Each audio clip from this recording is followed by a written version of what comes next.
and welcome aboard. We appreciate each and every single one of you coming aboard. What a week it's been. Massive content, A.J. Brown, New England Patriots, and we are 23 days, almost 3 weeks to the start of the NFL season. 3 weeks.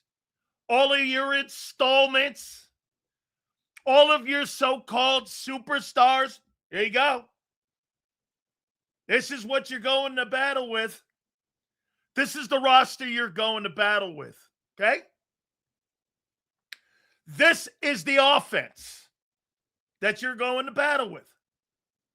The defense looks like there's a lot of great pieces there. Hey, just because it's August 21st, let's see how those pieces perform. Now, what's different from the Cowboy conversation, those guys haven't proven it. Many of the people on the Eagle roster have proven it over the last couple years. There's a lot of storylines heading into this year. There's no guarantee Jalen Carter's going to be a superstar coming off that shitty year. The Eagles are gambling, and I get it, and I see it.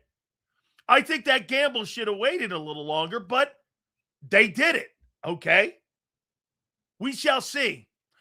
Super chats go to the top. Hit the like button, and we're going to start this bad puppy off. I appreciate each and every single one of you coming aboard here. Thank you so much for coming aboard, okay? And see this here? That's cool, okay? That's cool. He gets it. Sports talk.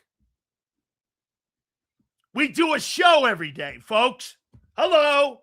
Hey, Forrest. It's sports talk. I got people over on my X account.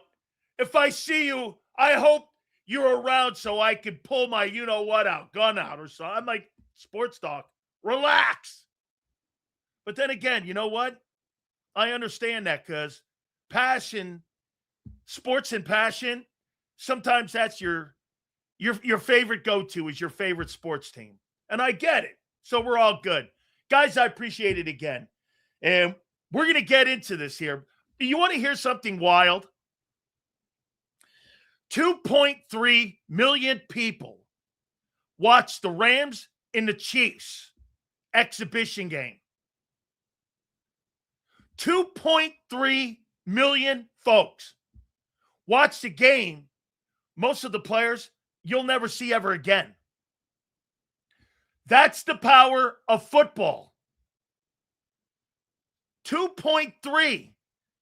Major League Baseball, the NBA, the NHL, they would die for that.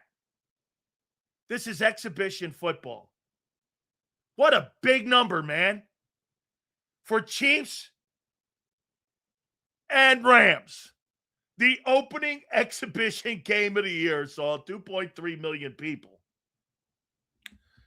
Utterly incredible on what pro football and really what the college game is going to do this year, because I think college football is going to have massive numbers.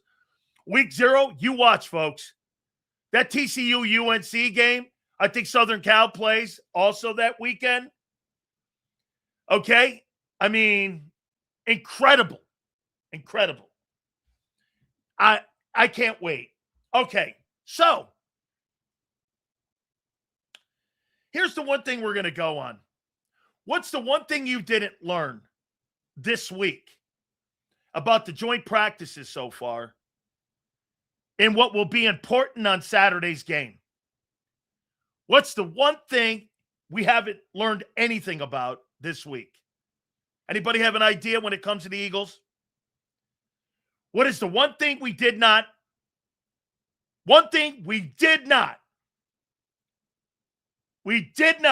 learn this week?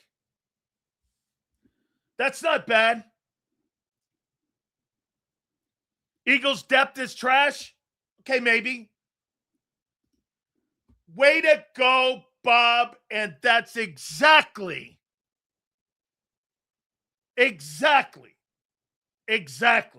what we did not find out. Those joint practices had nothing to do with situational play calling. And after last week, it was a train wreck. So, that's one of the major things to be looking for this week. Can Sean Mannion manufacture first downs when you have lesser talent and some of the things are in chaos, like penalties? Will he be able to move the sticks? Okay? Get this. See Prince already? Your wide receiving core are dudes. That's not deep just because you have guys. That's not a very good unit. You know what Prince and some of you other guys will try to manufacture this week? Munt, Hollywood Brown, Elijah Moore, Dontavian Wicks. They're like good. They're nobodies. They're dudes. Stop making them out to be great players. They're dudes. They're journeymen. They're nobodies. But you will swear this week, and you get this, and you make it seem like you have Dan Marino at quarterback. Or you have Patrick Mahomes. Are you crazy? Those guys are dudes. Hey, by the way, I keep hearing people talking about the depth at edge. Epinenza and Epicadi. Okay, well, what did they do for their teams? I must have missed that.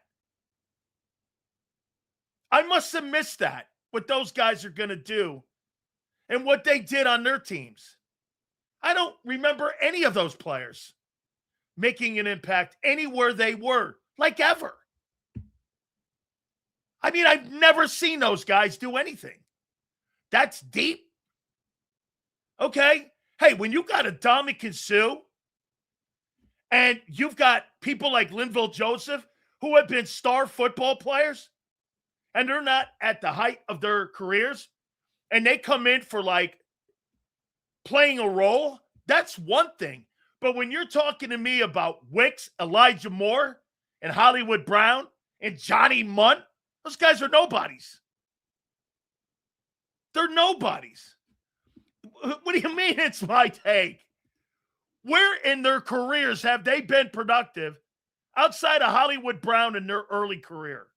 Holy cow. Anyway, I'm not debating it with idiots. I'll say this. The thing we need to find out still is situational play calling with Mannion. We didn't learn any of that. Organized joint team practices don't give you, okay? Don't have any situations. Nobody's game planning. There's no game planning in joint practices. They told you that.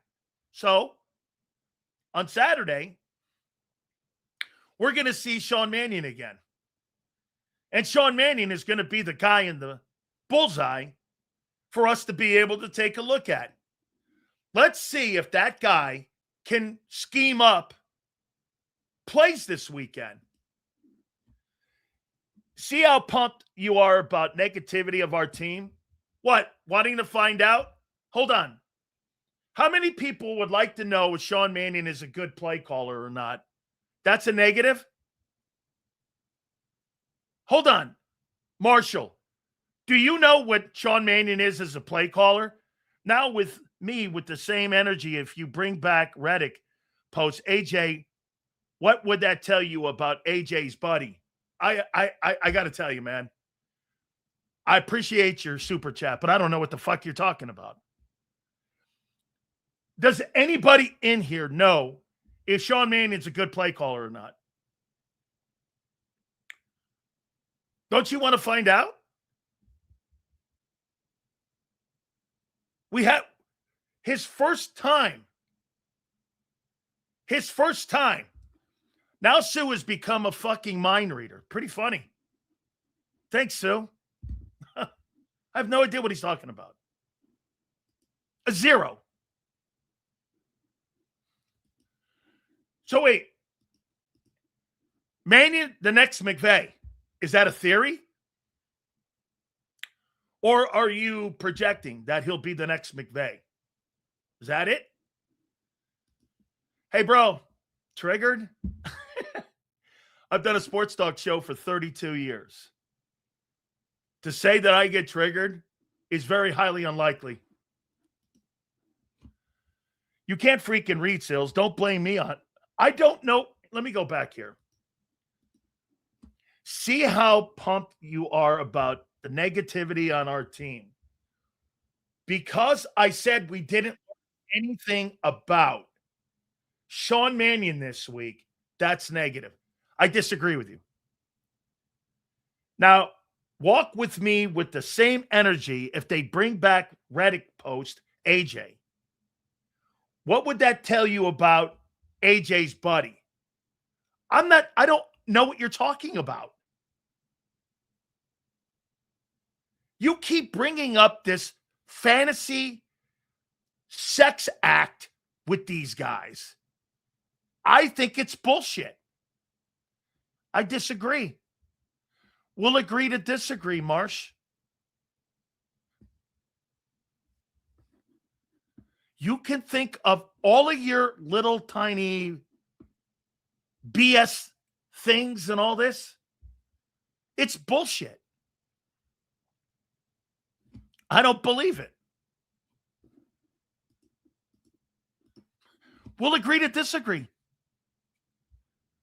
Thanks for supporting.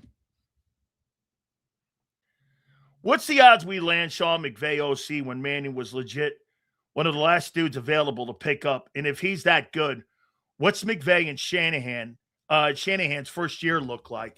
Dude, end of the day, Sean Mannion was one of the last selections at OC. I don't know if he's going to be good. Thanks, dude. All good. Me neither. I have no idea what you're talking about. None. Sills, Hurts did something at Alabama that will never happen again. He lost his job and stayed another year. NIL killed that. He is self-aware. Shouldn't he succeed in this new system? No, dude. They've never run that system before. He's never run it. He's never run a West Coast offense. There's several teams that have better wide receiving cores than we do. I think Washington has just as good a wide receiving core as you do.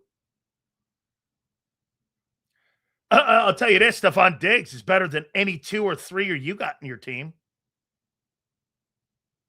You don't have a better number 2 than Stephon Diggs. Your one's better, I believe, than Terry McLaurin. But other than that, I don't believe you have. And I think McCaffrey is better than Lemon. Shit. Then again, I don't know if he's better than Lemon. I just know he's a football player. You're not better than Washington's wide receiving core. Based on what? Well, Smitty's better than Terry McLaurin. Well, Terry McLaurin has been a 1 his entire career. Smith has never been. But I will concede, I think he is a little better player. But after that, you don't have anybody better than what Washington has. You have nothing. I don't know about this one. They're okay, but Mike Evans on the back end of his career, I don't know what he has. Of course he's better. Hey, he is better. Lemon's got to get on the field, guy. Wait a minute. What are you basing that? What are you basing that Lemon's better than McCaffrey? What are you basing that on? What? Projection? Is what you're basing that on? You're basing that on what? What are you basing it on? What are you basing it on? Let me see if Daz did that. If he followed that up. Dude, Stephon Diggs is better than Wicks. I'm sorry I missed McCaffrey winning Biletnikoff Award. I'm talking about a pro football player. Stop talking to me about college. That's in the rear view, guy. Based on what? Things he did in college? Well, shit. Then Jalen Reagor should have been a superstar. If we're basing things on college. Jordan Addison should be better than Jefferson. No? How do you know? Wait, Daz, answer the question. How do you know that Lemon will have any impact on your football team whatsoever? Who told you that? The 20th pick?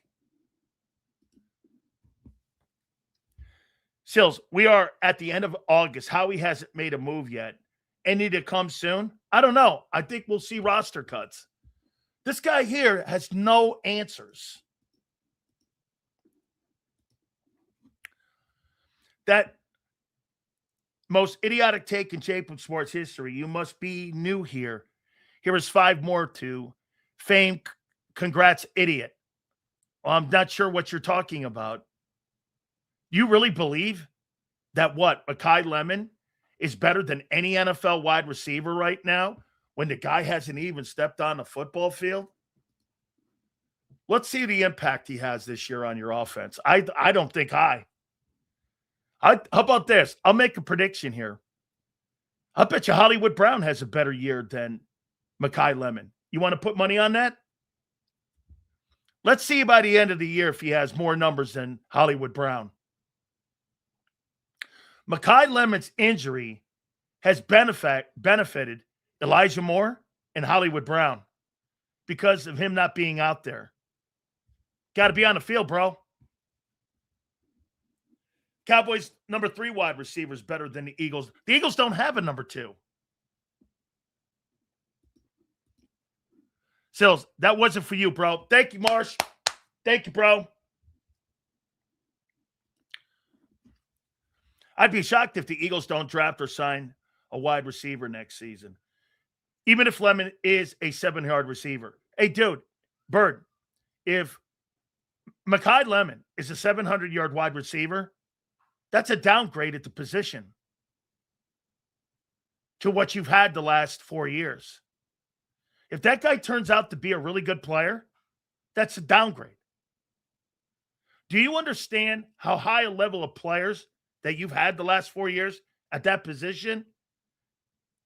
It's not that Lemon will be a bad player. To sit there and think that he's going to give you the same production that you've had with a quarterback who's not very good in the pocket is insanity.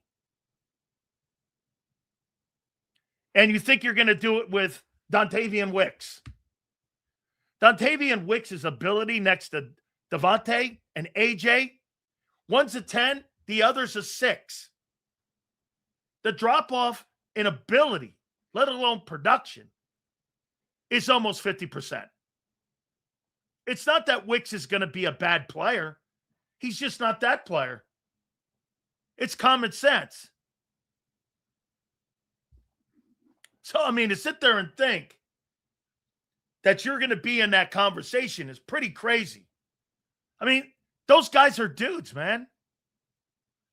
And I'm not going to sit here and talk about dudes. So, Saturday, the number one thing I want to see this weekend, I want to see Sean Mannion, game 2, play calling, and get people in position, at least to get first downs.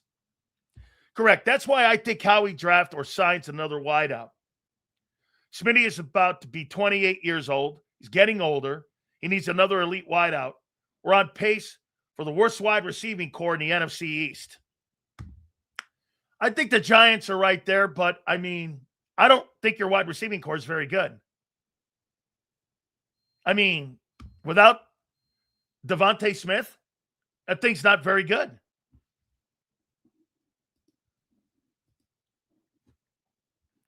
Seals, what do you think of Philly possibly bringing back Hassan Reddick on a cheap 1-year deal because of Goedard's injury? I think that all is going to come down to whether or not Vic Fangio thinks that's a good idea. And by the way, if they sign another edge rusher, that'll tell you all you need to know about the current edge rushing room.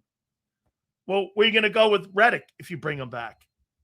Why would you? If you think you're deep there, you don't need to touch the room. Oh, because of Greenard's injury? Okay, maybe. I believe that Josh Grizzard was pretty good at situational play calling. I didn't think he was bad. Do you have any insight on Grizzard working with Mannion? I think that's a great hire. In all theory. I do, Bob. I didn't have a problem with Josh Grizzard last year in Tampa. I had a problem with Todd Bowles in Tampa. All right, Sills.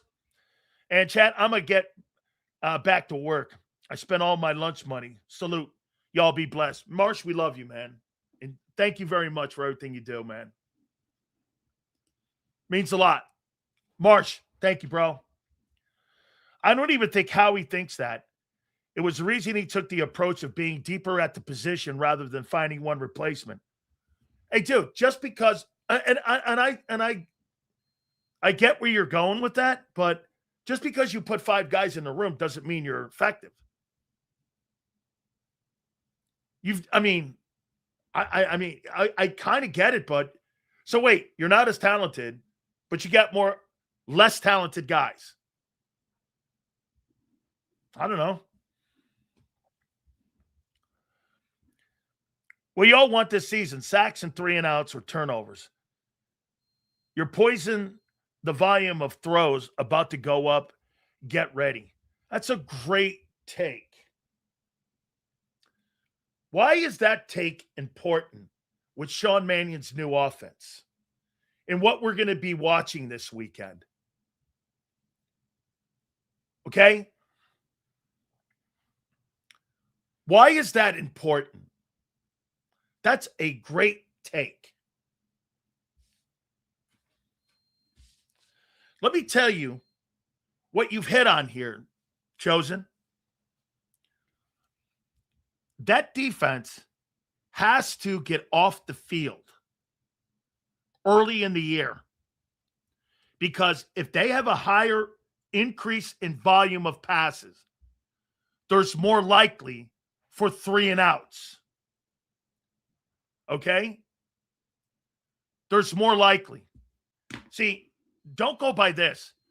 Prince thinks because you have more decent dudes, that's depth. That's not depth. Just because I volume size the position doesn't mean you're talented at the position. Last 2 years, you were A at wideout when you walked on with your 22. Now, you're C.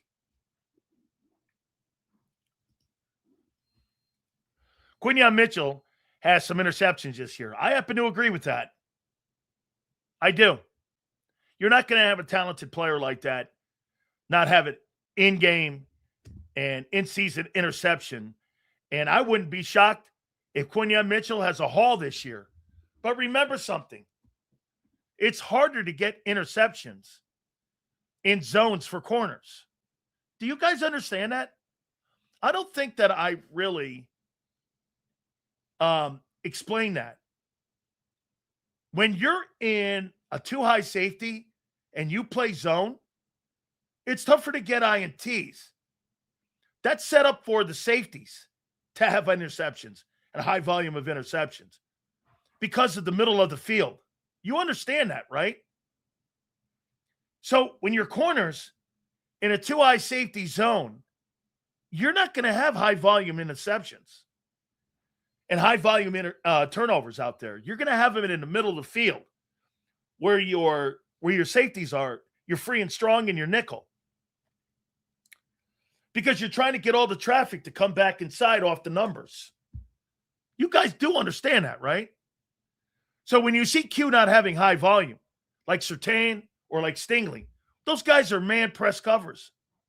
They're going to have more opportunity at single individual opportunities at getting interceptions. When you play in a two-eye safety like that, that's not designed for that. It's designed to keep everything underneath and not get beat deep. Do you understand that, right?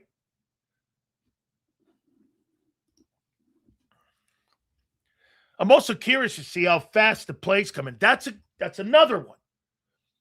Getting the plays in, getting it in the rhythm. That's right. I want to see Sean Mannion. I want to see Sean Mannion manufacture a drive. He did it last week. Sills, being deeper at wide receiver only matters if we use all three that are on the field. If Jalen Hurts can't get to wide receiver 3, then drop off at the position is huge. Yeah, and I'm assuming that that's going to be one of the cosmetic changes this year in the offensive approach is that they're going to try to spread the ball around. Well, get this. That means you're going to be talking about higher volume of turnovers or higher volume of turnover plays. It's common sense. Hurts looked damn good. Hurts did not look damn good yesterday. The passing game actually in New England hasn't looked good all those 2 days. Stop with that. How could it look good without Smitty or without Lemon? And he had 5 picks. Guys running wrong routes.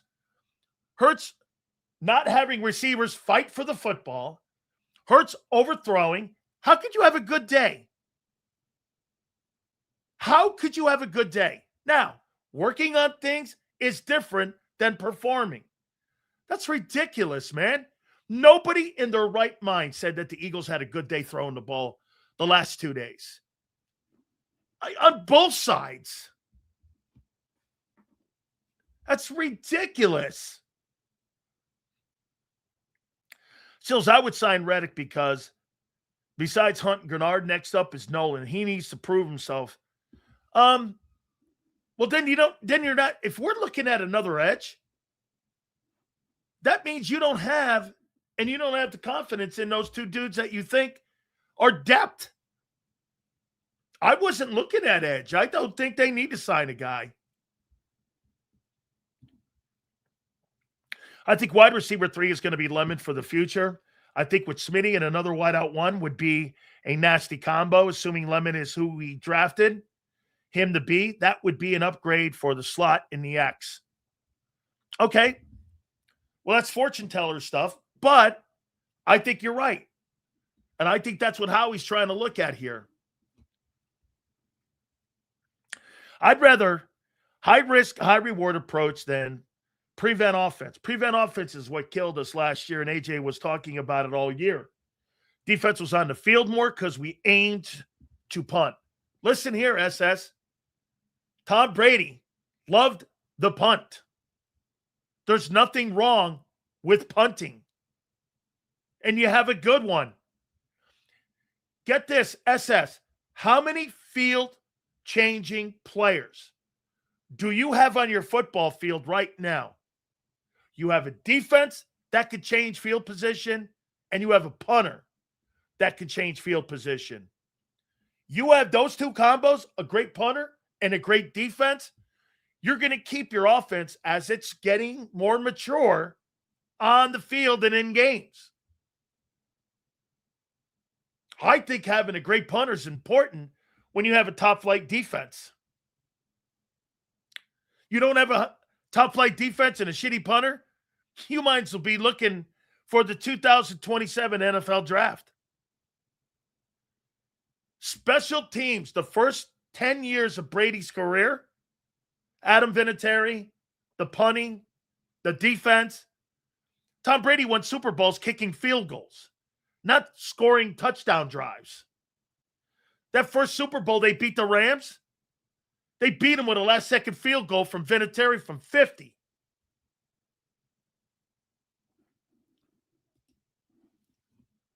Truth is, somewhere in the middle with all this, free pass to AJ's disinterest last year. No.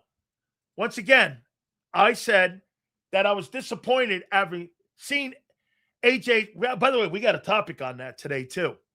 Okay? His energy these last 2 days, it's disappointing. It must be for Eagle fans because he didn't have that same energy in the 49er game. I just repeated myself for an idiot Eagle fan. If Hurts plays like he did in 23, coupled with this defense, would he take the trade off of the turnovers? Mind you, he will be more than 10 turnovers. He had 15 that year, and he had, I think, 6 fumbles. So he had something like 21 turnovers in 17 ball games. What's that got to do with your defense? What does that have to do with your defense? 21 turnovers in 17 games. Did you ever think that the offense put the defense that wasn't very good in bad field position with all those turnovers? If you knew you had a bad defense and it was running out of gas like it did in 23, why are you throwing the ball? Your running game in 23 wasn't that bad. As a matter of fact, what was the Eagle running game in 2023? What was it ranked? Eagles 2023 running game. Offensive rushing attack.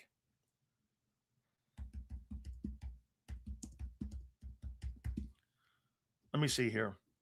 2023. Here we go. What were they ranked at 23 rushing? So the Eagles are ranked 8th running the ball. Why didn't you run the ball? You were ranked 8th. You had a better running attack than you did a year ago. Why didn't you run the ball that year?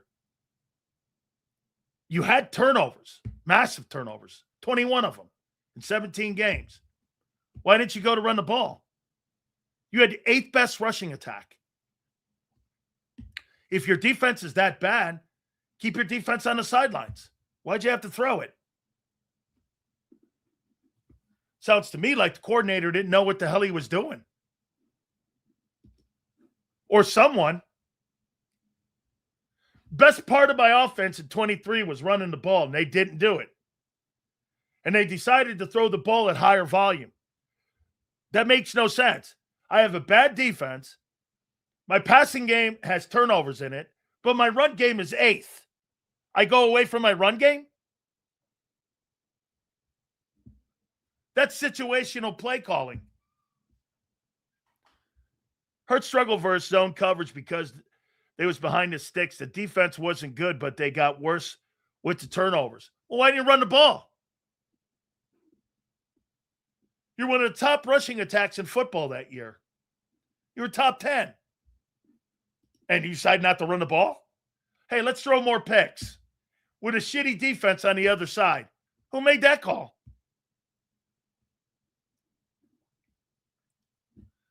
Now that AJ's gone, the rumor is Reddick could have a Hassan Reddick? You don't need Hassan Reddick. Seals, you misread that, bro. He's saying take the offensive production minus the turnovers. Okay. With this defense would be fine. I think if they were better situationally, though, in 23, Prince, I think you'd have less turnovers. Okay, run the ball. You were 8th. Why'd you throw it more? And, like you said, with the defense of today, with that offense, better play calling, yeah, that 23 offense would probably be very effective. Why did you have Hurts throw the ball in 23, though, when you were 8th in rushing? That makes no sense. And by the way, I'm not blaming that on Jalen. I'm blaming that on the coaching staff. So you're 8th. Your defense is not good. The kid's turning the ball over more in the air. Run the ball. I mean, common sense.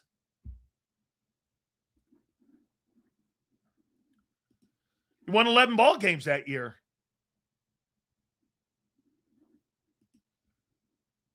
And by the way, like I said, when you're 8th in rushing, you own the clock. You own field position.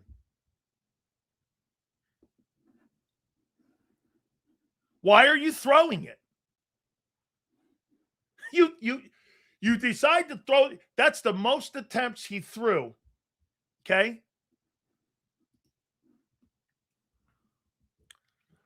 I think we need to focus on staying healthy, perfecting the run game. Barkley fit. I don't know if 1,500 yards is going to be enough, dude. Not with that pass. A decent passing game, okay. Yeah. Bird game, you don't have to be great. You've never been throwing the ball. You just have to be decent. If you get this, think about this, Bird. In 24, you were exceptional at rushing. You were god-awful at throwing. And everyone kept saying, well, that was because we were so good at running the ball. That's not true. You still were bad throwing it. You weren't. Well, the only reason we didn't throw the ball is because we were really great running the ball. You were still bad as a passing team. It doesn't change that. I mean, it's not changing that.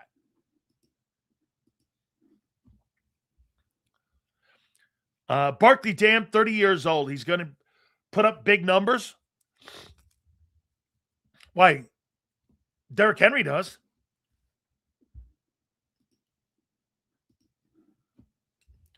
Shields, we don't have edge depth. I don't see what everyone else sees. Well, no. Here's what John McMullen sees. And I don't know. Now, I will agree to a Zander comment. You don't have to have superstar ball players behind. Hey, and by the way, so Moro Ajomo's not going to be in the base defense? I keep hearing John say he's a backup. So when they start their defense against the Commanders, Moro Ajomo's going to be on the bench? For Nolan Smith? And you're going to be in that front? You'd rather have Nolan Smith on the field in that front and have Ajomo on the sidelines? I keep hearing McMullen say that Moro Ajomo's a backup. Well, what base look are you going to be in when you start the ball game? He's going to be on the bench? And you're going to go with what? You're going to go with Nolan Smith, Jalen Hunt, and you're going to go to 2 tackles? Or what? John, I heard John say it all morning. Moro Ajomo's, he's not going to be in the base defense? Because when you're talking about depth, if you're saying Moro Ajomo is not going to be, so wait, Moro Ajomo's on the bench in base? Is that what you're saying? I didn't know that. Moro Ajomo is on the bench when they go out there on 1st and 2nd down. Hold on. I'm looking at the depth chart right now. I don't see him on the bench. Hold on. So Moro Ajomo is on the bench. And Nolan Smith is going to be in the starting lineup because you're going to go to a different defense and have Ajomo on the bench, and he's going to come in as your rotating tackle? That's not what this depth chart's saying. I mean, unless you guys have a completely different depth chart. Okay.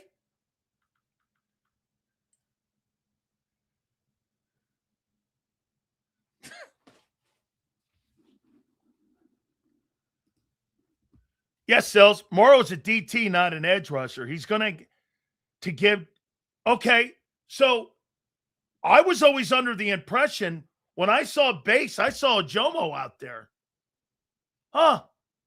That guy's not a $25 million player. A rotating $25 million player? Whoever fucking told you that?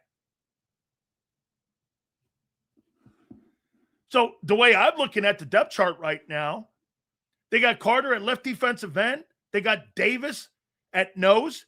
They got Ajomo at right defensive end. They got Nolan Smith at will. And they've got Jonathan Greenard at the Sam. That's the depth chart I'm looking at.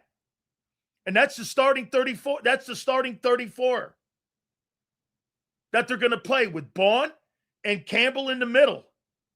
Woolen, Mitchell at the corners, Epps and Makuba with Cooper in the nickel. So you guys are in here telling me you think that Ajomo's on the bench in base. Wow.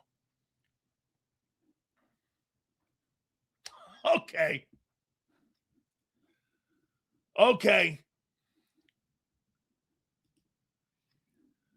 Johnny Mac never mentioned base. He was referring to each position group. So wait, Prince, is Moro Ajomo a starter or not? You can't count him as depth. And then when you want to use it as depth, you call him depth. So is he on the bench or is he a starter? Prince, I'm not screaming at you here. I'm just asking. Do you think, Prince, so is he depth or starter? I'm looking at the depth chart that the Eagles sent over. I don't see him. Hold on. Dude, that's not what I'm looking at. I'm looking at the Philadelphia Eagle depth chart.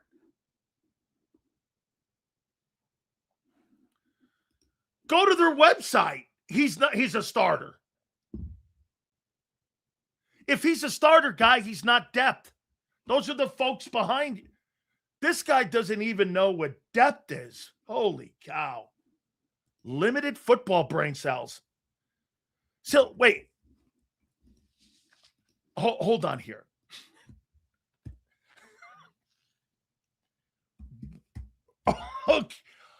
Okay, let's do this and let's go basic here. Okay? Let's go basic.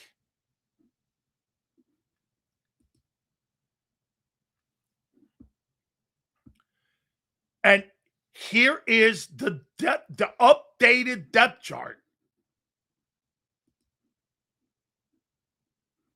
Here's the updated depth chart for the defense. Edge is Nolan Smith. DT is Jalen Carter. DT is Jordan Davis.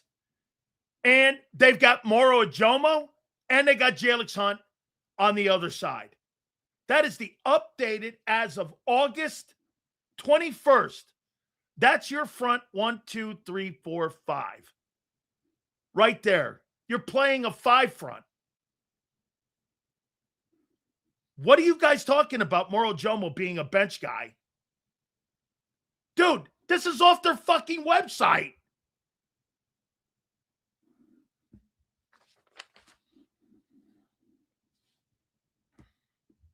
It shouldn't be that hard. It's normal numbnuts can see this.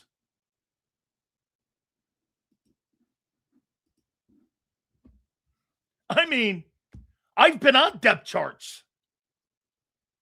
I know how to read a depth chart. Wait till you're right. We will have 5 down linemen on early downs. I just looked at some film. Early down. Right. Moro Ajomo's not depth. He's a starter. Okay, he's not depth. Moro Ajomo's a starting front defensive lineman for you. Dude, how can this be stubbornness when it's on your website and it's a posted, updated depth chart?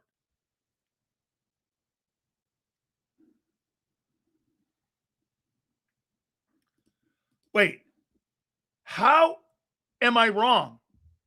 Moro Ajomo starts. He's not a backup. We're moving on. I'm not going through this. I just really, I've never in my life had anybody debate me on a depth chart. That's a new one. Yes, Bird Gang.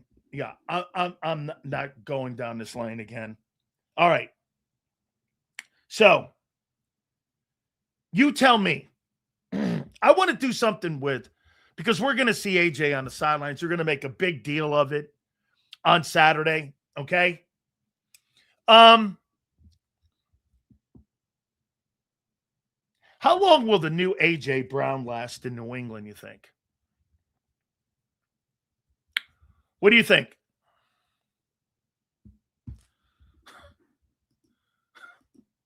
I'm not going to try. How long do you think the new A.J. Brown will last in New England? What do you think? Oh, and by the way, here's something else, too, to think about.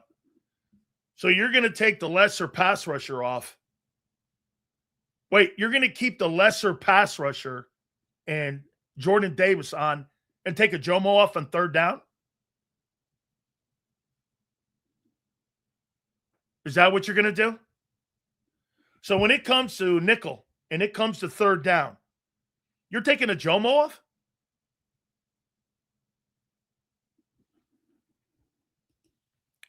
$6 weeks? I say you're going to get the grandest and the very best of A.J. Brown this year. And I think you're going to get the very best of A.J. for the next 3 years in New England. You know why? Because he's looking for something different than Super Bowls. And I agree with you, SS. I think it's 3 years. He needs, okay?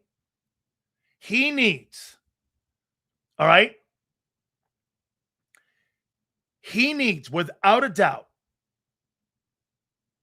to have 3 great years in New England to be in that conversation for Hall of Fame. You heard Armando Salguero yesterday make the comment that he's got Hall of Fame talent. Okay? You did hear that. And he's going to be chasing at least, he's looking for 4,500 yards in the next 3 years up there. And that'll put him in the conversation about 12,000 yards. And then you're going to start that conversation. I heard John say that he would take AJ over Owens.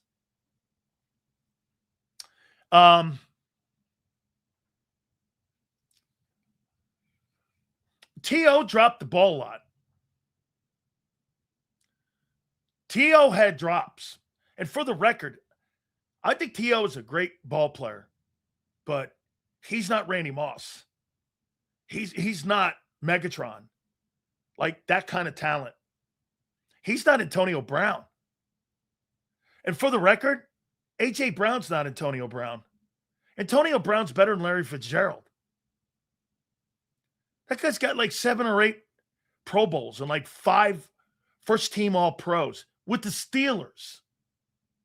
Antonio Brown is arguably the best wide receiver in the last 15 years in the league. Better than Devontae Adams. How about this? During Antonio Brown's time catching the football, there's been no better wide receiver than him.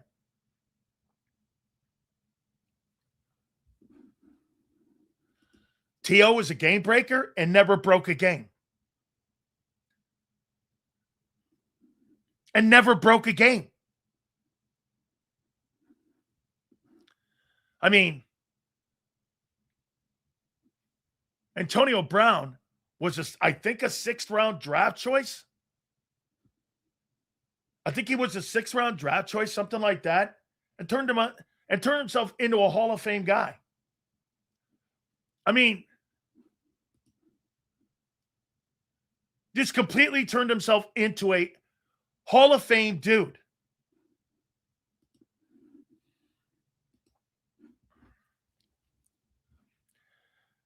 Oh, hey, Jace, what did Larry Fitzgerald do better than Antonio Brown? What did he do?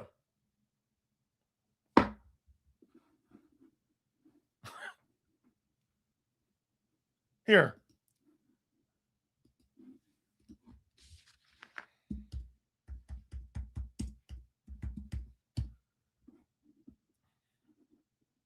I'm not talking about the guy's character here.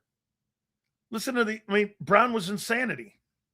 110 catches, 129, 136, 106, 101, 104, 99, 1698, 1599, 1834, 1384, 1565, 1397, 15 touchdowns, 10 touchdowns, 12 touchdowns, 13 touchdowns.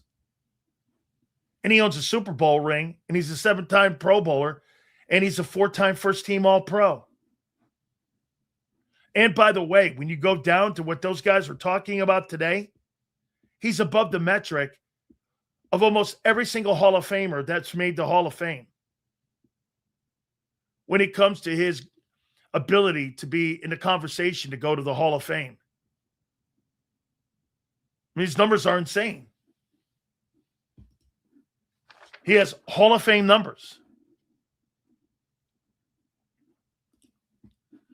Only reason? Because he played longer. Yeah, get this. See this? Fitzgerald played longer.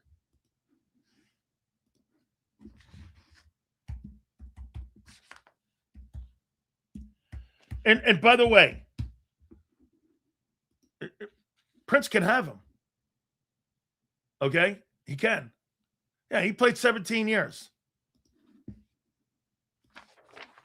The other guy played 13. Helps that Brown had Big Ben. Ben was underrated on inflating wide receivers. The guy was a 6th-round draft choice. The Steelers have always had great pass catchers. Hines Ward.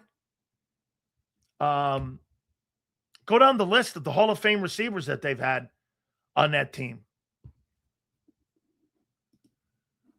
Fitz is mostly due to his good guy thing. Him and Warner are still the biggest things ever in Arizona. At the end of the season, I can't wait to see what AJ's numbers are. And Eagle fans will have a new excuse like Drake made, force-fed him the ball. You know what my take would be on that? Well, aren't you going to force-feed the ball to Barkley? It's just a different way of winning. Steve, Eagle fans are going to force the football to Barkley. Okay? They're going to force it to Barkley. And they're going to hope that guy can take 28 carries. All right? They're going to force feed the football to the best player on the field. Because the best player in that huddle has to be Barkley.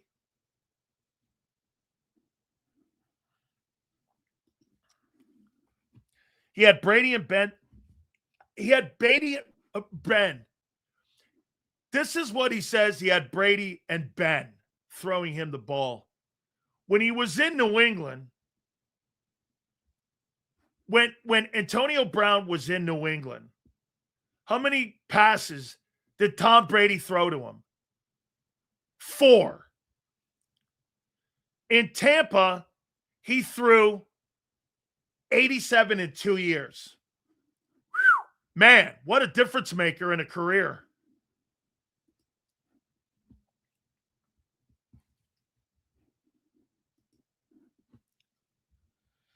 Force feed is so dumb in football. You feed the beast. There you go. Me too, dude.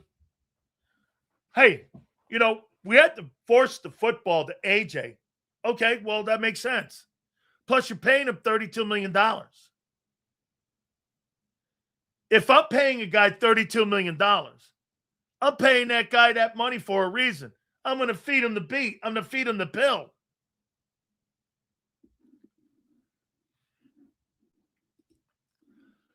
If you think Kraft is putting AJ in the Hall of Fame, why would Kraft go into the Patriots Hall of Fame with 4 catches?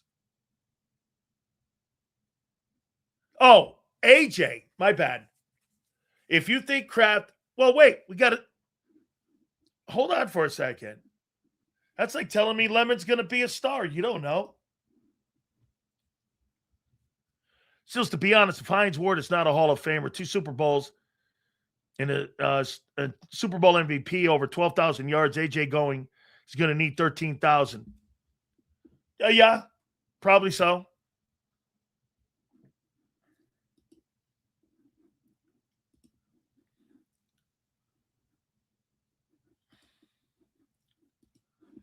Seals, I personally don't care what AJ does. As long as Philly goes further than the Pats every year, I'm good. Why would you care what happens in the AFC? Who gives a shit about the AFC? You're being petty, dude. That's a petty Eagle comment. Who cares if you go further or not? How do you do in the NFC? Who gives a shit? AJ's in a different conference with different objectives. You're in the AFC East, a lesser division. If I were people, I wouldn't give a shit about it. You don't know what those numbers are going to mean. To me, like, if you want to win the East, you got to play great defense. You got to run the football. If you're in the AFC East, you got to throw the football and play great pass defense and have a decent pass rush. I think there's a different way of how to win your divisions.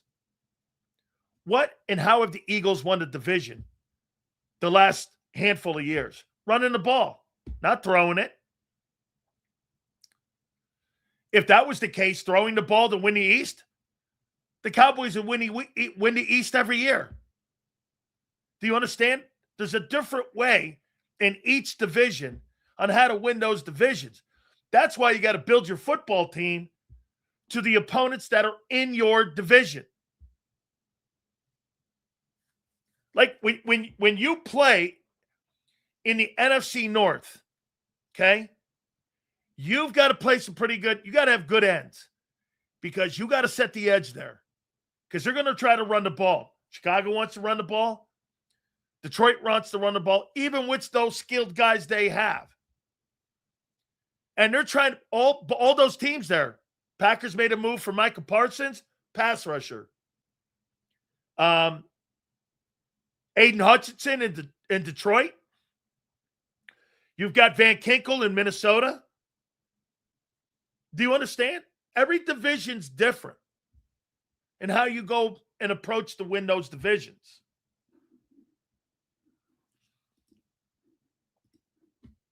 It's not a blanket. Well, hey, if we play this way, we would win every division. That's not the case. The Eagles aren't set up to play. Here's a great example. The Eagles are not set up to play in the AFC West. Okay? But the Chiefs aren't set up, or the Chargers or any of those other teams aren't set up to play in the East, the NFC.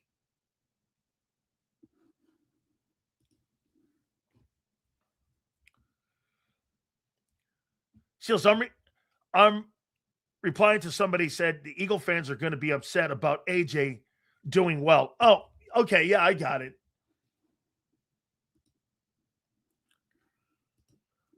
Get this. At the expense of the passing game.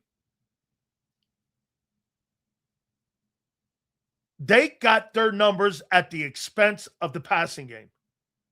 They were never a great unit. Think about that. That's why they're changing. Everyone got their individual numbers and everyone got paid. But you were never a great pass unit. Never consistent in the entire 5 years. Like ever. As the collective, you were never good. Individually, you were. And that's the individual talent we talk about that Howie puts on the team. They've never been good in the passing game as a unit. 23, some people say this. Well, we weren't that bad. Well, you did have 21 turnovers. Again, they were never good as a unit. That's why they changed. They were never good as a unit. The passing game, it was all running and playing defense. Everyone knows this. Stop acting like you don't know that. You've never been good throwing the ball consistently. Stop. You got 5 years of proof on it as a group. Hey, you had 1,000-yard receivers, but the unit stunk in the passing game. 3 and outs, led the league. 29th, the year you won the Super Bowl. Last year, 23rd. 3 years ago, 28th. Come on, man. So as you said, and I quote, no one is talking about Barkley, which you said is a good thing. If the O-line is healthy and the Birds get better with 3 and outs, it's be a tough team to beat. Yeah, because they'll be working the clock. See, we don't go here anymore to that. I don't even know what that means. Those 2 years AJ had was great. Well, because the offense went through him. Because it went through him. Okay? I mean, it went through him. Now, those guys will sit there and want to go through Barkley. They want to go through Barkley this year. Yes, Barkley's been the difference. It was a course shift when he got here. As a matter of fact, I don't know how Joe Schoen keeps his job in New York. Let's say this, and I don't mean to be picking on John McMullen, but John said this about Barkley. It was the right move to make by getting rid of Barkley in New York. Do you think that Jackson Dart right now would love to have a back like Saquon Barkley? And the one thing that's different between there's many things on offense that are different, but the thing that's different between the Giants and the Eagles is clearly Barkley. They don't have a run game in New York. They have a kind of run game. And you let that guy go.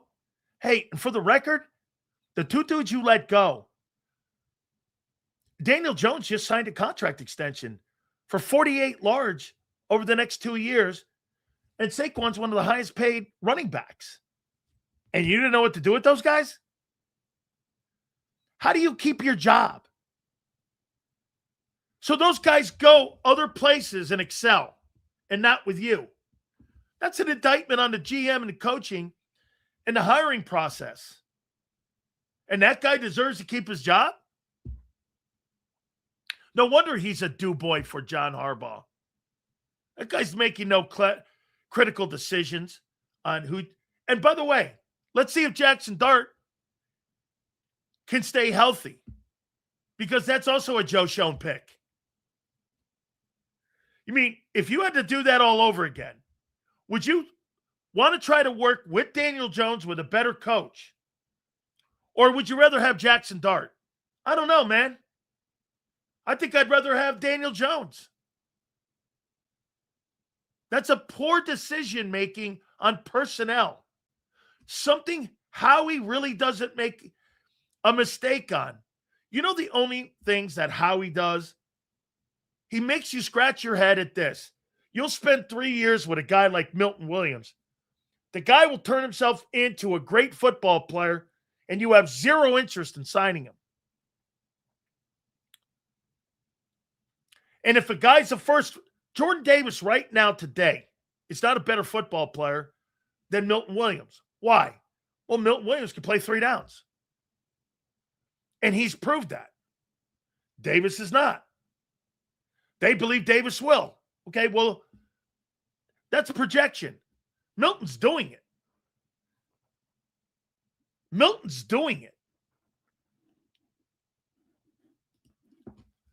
Saquon Barkley has missed roughly 26 regular season games due to injuries or rest over his NFL career since being drafted in 28. The most notable absence came in 2020 when he tore his ACL in week 2. not to give the guy any kind of jinx, and I don't want to say anything about it, but to me, it looks like ever since he got away from MetLife, Barkley looks like a much healthier football player. And for the record, I mean, I'm not going to go down that lane, but I'm going to leave that alone because I am a superstitious guy. But boy, I'll tell you, that MetLife turf, that jump up and get you, man. Jackson Dart. Hold on here. Let me get this. Howie is so good that Davis only holdover from the 22 Super Bowl 57 at defensive seamless. What are you talking about? He's the only holdover from that defense. Again, Davis is not better than Milton Williams right now. Milton Williams makes more, too.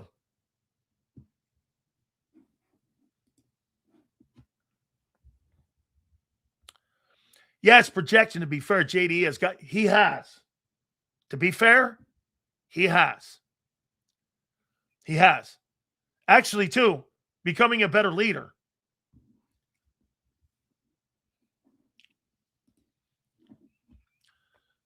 How sad it is that Giants don't care enough to change their field. They had the World Cup stuff up there. They rip it up, and they put that shit back down again.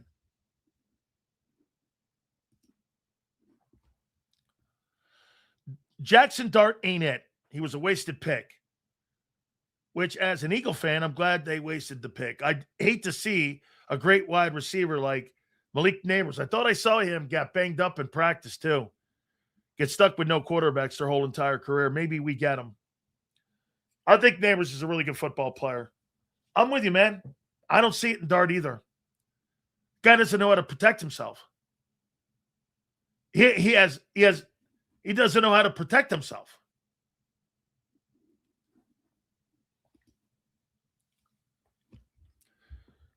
MetLife, the Met of Death Life Stadium needs grass or to be demolished. Took a lot of great players' careers, killed them easily. Shit, one guy, Mekhi Becton couldn't stay healthy up there. You're telling me New York can't build a better stadium? They got the money. That's right, Sue. They don't want to. So it's not that they can't. They don't want to. It's like California now. You will never, ever see another stadium built in the state of California that's not privately funded. Like the bonds that they got Santa Clara built with.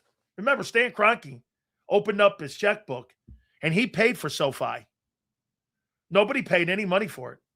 No state bonds. There was no tax money. That was all Walmart money. Nobody paid for SoFi. Stan Kroenke wrote the check for that thing. Nobody paid a nickel for that stadium.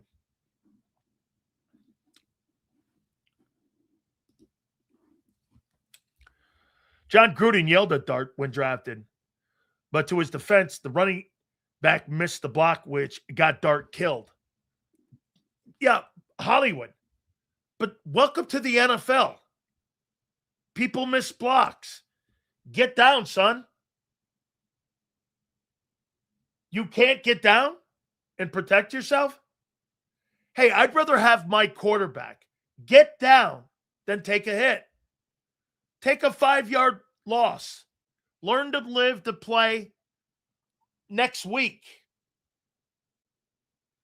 Not every inch during the regular season is as important as the next week.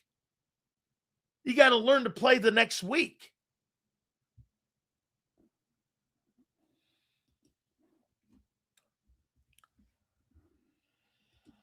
Look, I'm not moving off of 8-9. I'm just not. I don't see it on offense. You're more optimistic on the offensive side. Your defense, I agree.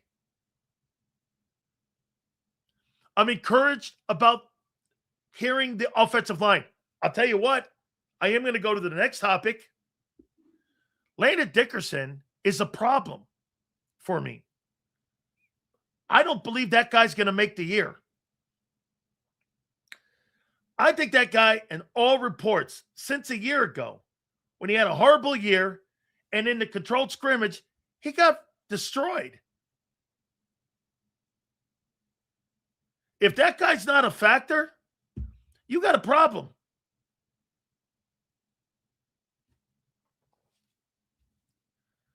You got a problem. Because the backup that you have on that team is who? Michael Jordan? Yeah, no.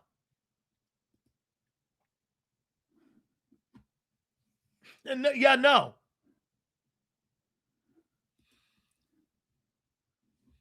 Well, no shit.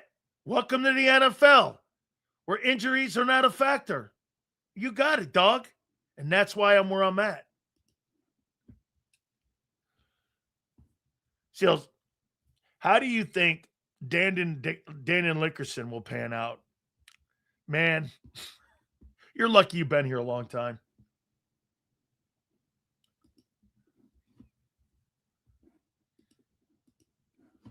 Here, I think Kendall is a good backup for Landon. Fred Johnson also. That's not a debate. The debate is, what's the fall off? That's not the debate.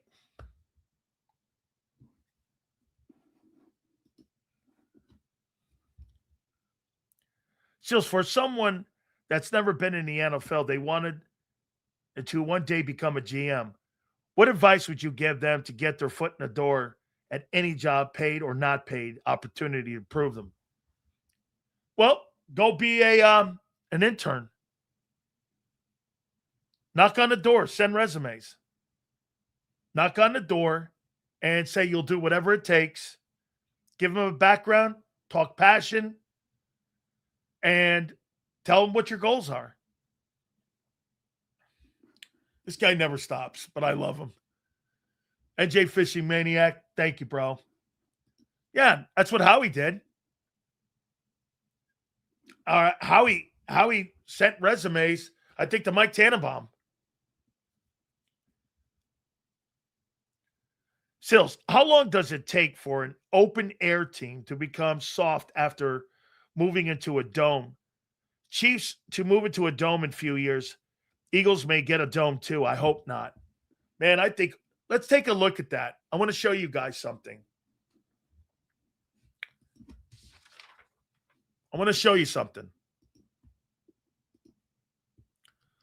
Let's take a look at this.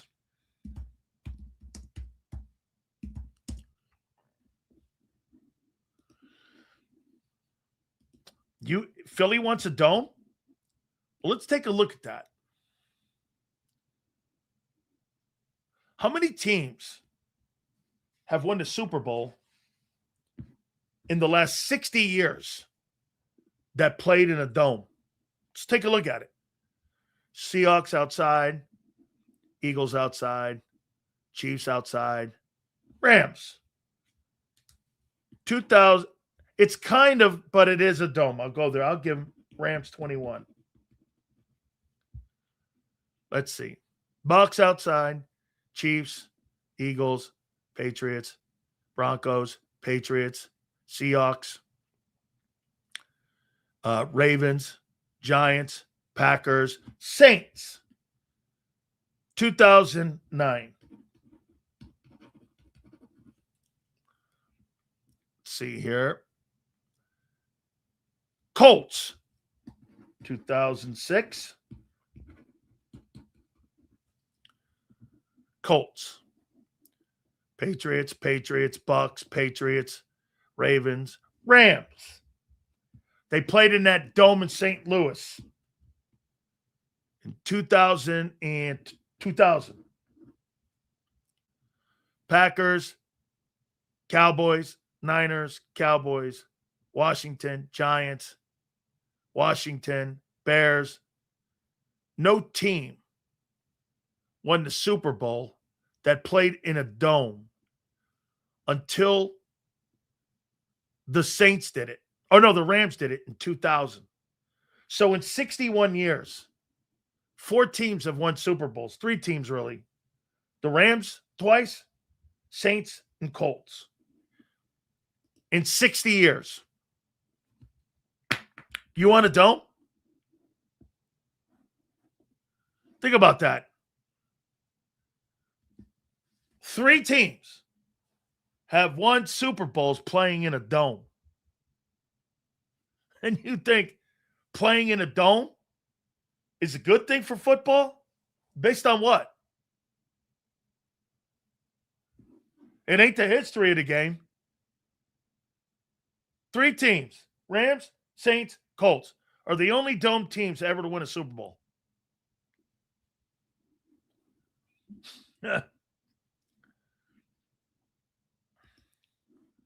Philly guys have talked about it.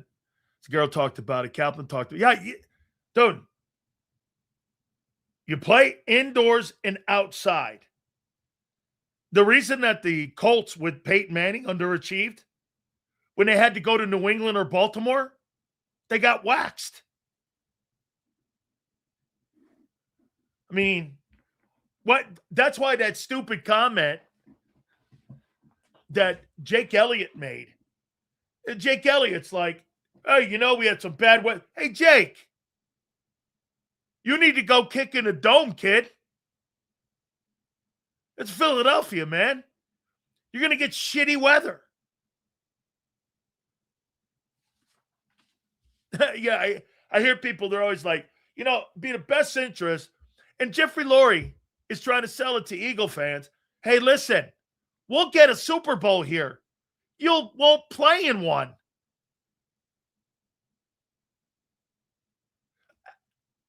You won't play in one. Hey, they may hold the game in it, but you ain't going to be in it.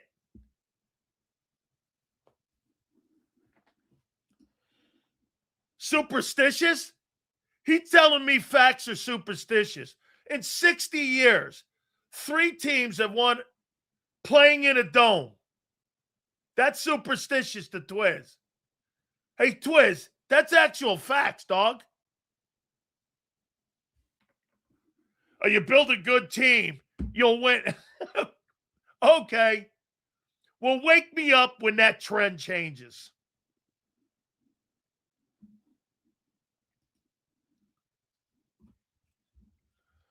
Seals bad weather.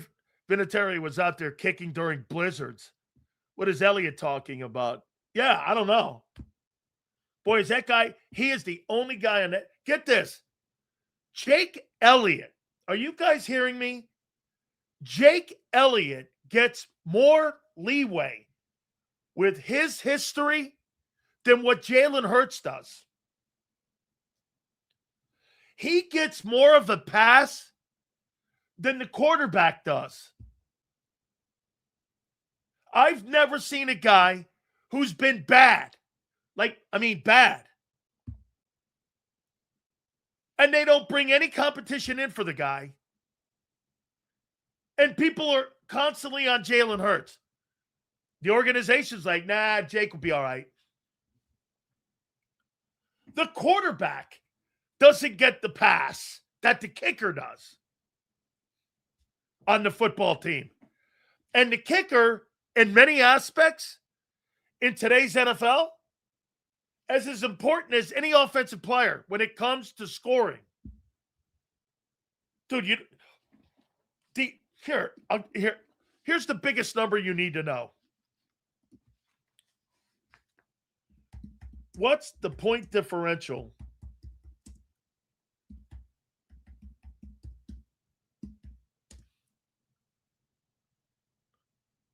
in NFL games?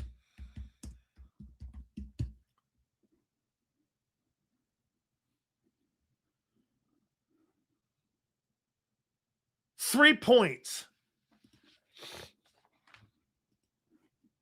3 points.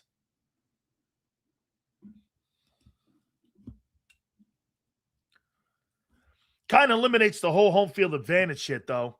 We literally depend on the weather later in the season to give us an advantage to teams who don't normally play in the snow.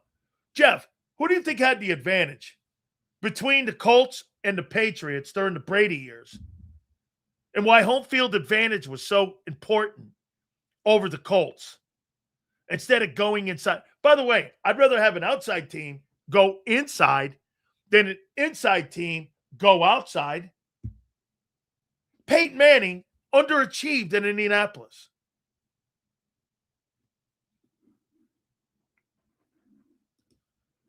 Seals got an internship with HBO. Thanks for the advice. Great folks over there. Worked with them a lot.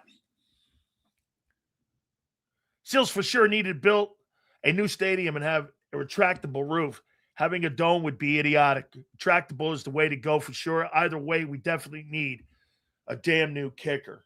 All right. Yeah, I mean, dude. Seals got me thinking the other day. The NFL wants to expand, but the World League failed. What's changed? The reason why they stopped with it didn't fail. The World League didn't fail. The rosters expanded. And then when you started with new franchises, they folded the league. And it didn't. It was really good. James Harrison came out of there. Kurt Warner, bunch of people, man. Jake Delhomme. There was a ton of guys that came out of that World League. It was really good. It was a developmental league. But now you have the practice squad, Hollywood, and you've got 19 players on those practice squads. The league doesn't see there's a need for it. You're paying almost 20 extra guys to be on practice squads. That's why the World League's not around.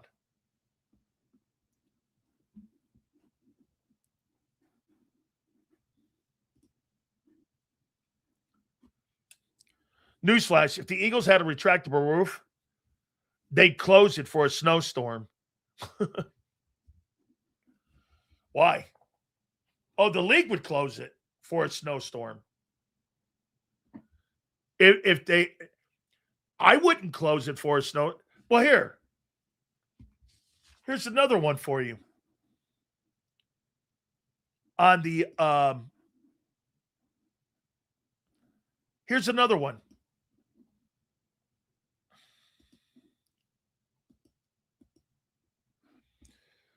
So in the Super Bowl era, Minnesota's been to 1, 69, 2 and 74, 3 and 75, 4 and 77.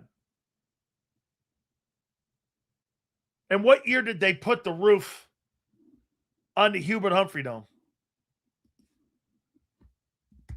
What was the year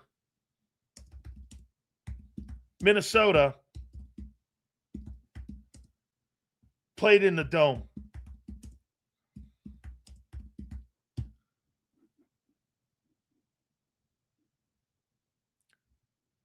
They played in the dome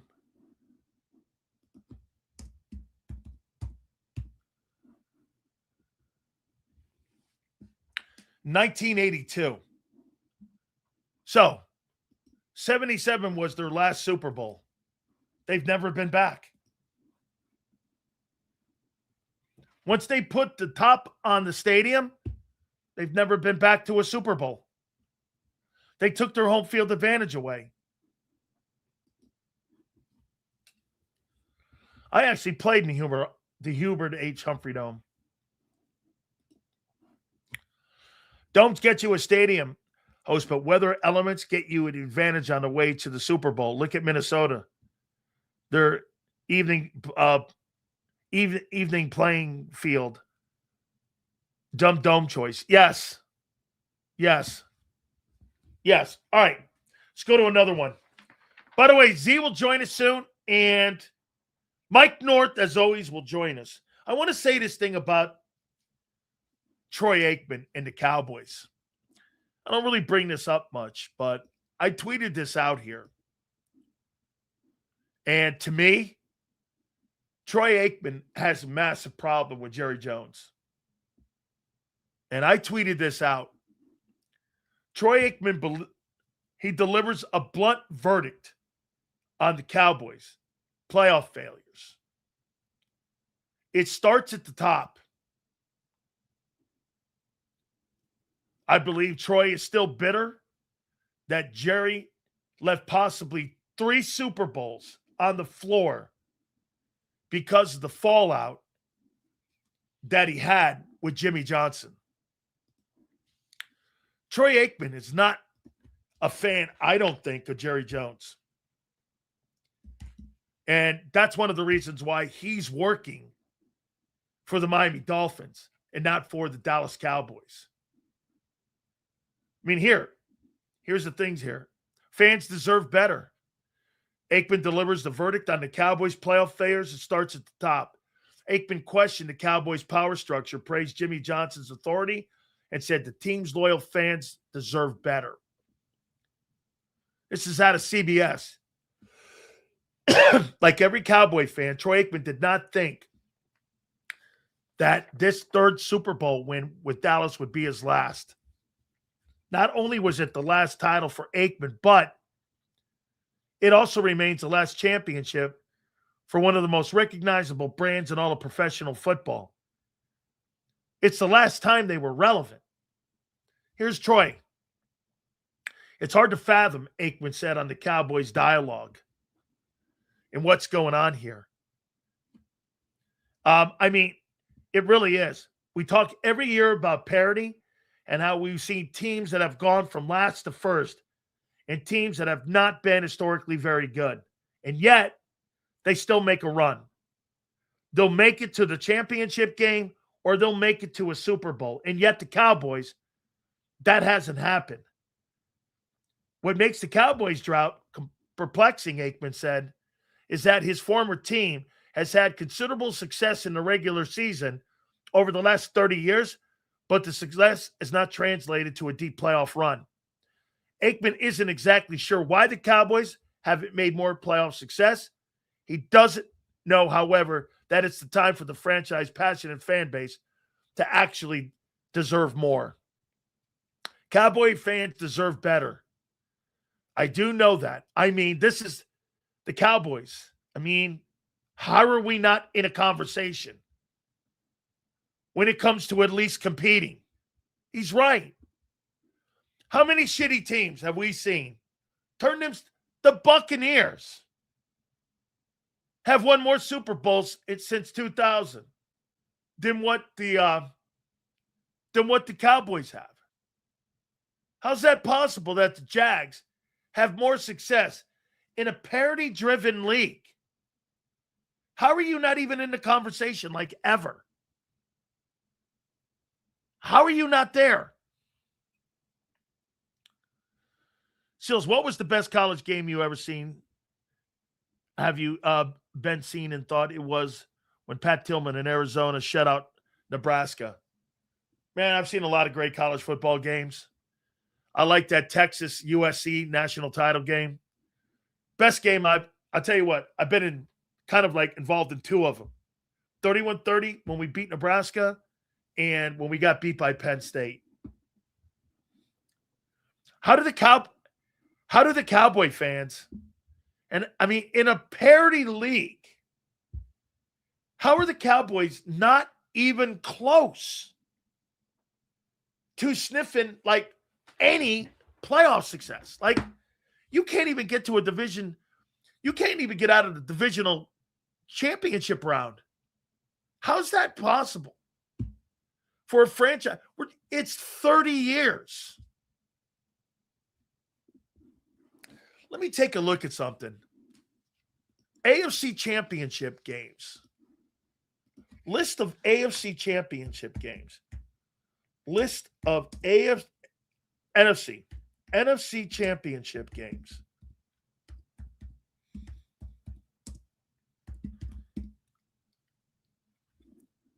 By year. Here we go.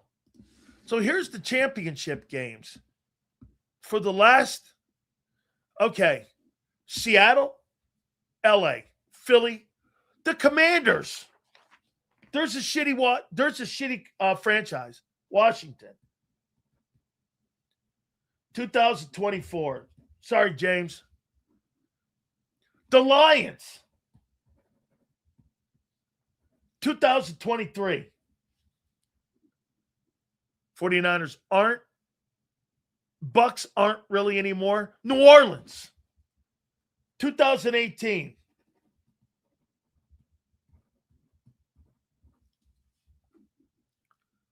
Let's see. Arizona. 2015. What else? The Bears. 2010. Let's see who else. Carolina. 2005.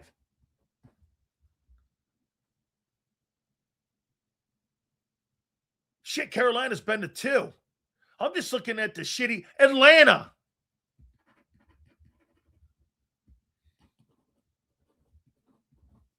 Has been to 2. Who else? Here's the Cowboys. The last NFC Championship game that they were in was 1995 against the Packers. And since that time, the Carolina Panthers, the Washington Commanders, the Lions, Arizona Cardinals, New Orleans Saints have been to a championship game. And the Cowboys can't even get past the divisional round. Man. Like, if you're Jerry, how do you change the narrative that you're good?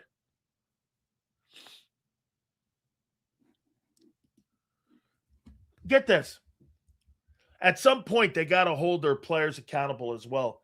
Can't tell me Dell hasn't had talent enough over 30 years. SS. Who's putting the players on the roster? This goes back to some of you guys when you say this. This is a Nick Sirianni thing if Sean Mannion fails. He hired him. If you hire people and you put everyone in the building and you're the head of personnel, you hire the coach, you hire the direction of the offense, you hire the D coordinator. All the hires are made by you. That's all on you. That's all on you. You're the owner and the director of operations. Well, my players sucked. Well, you put everyone in power.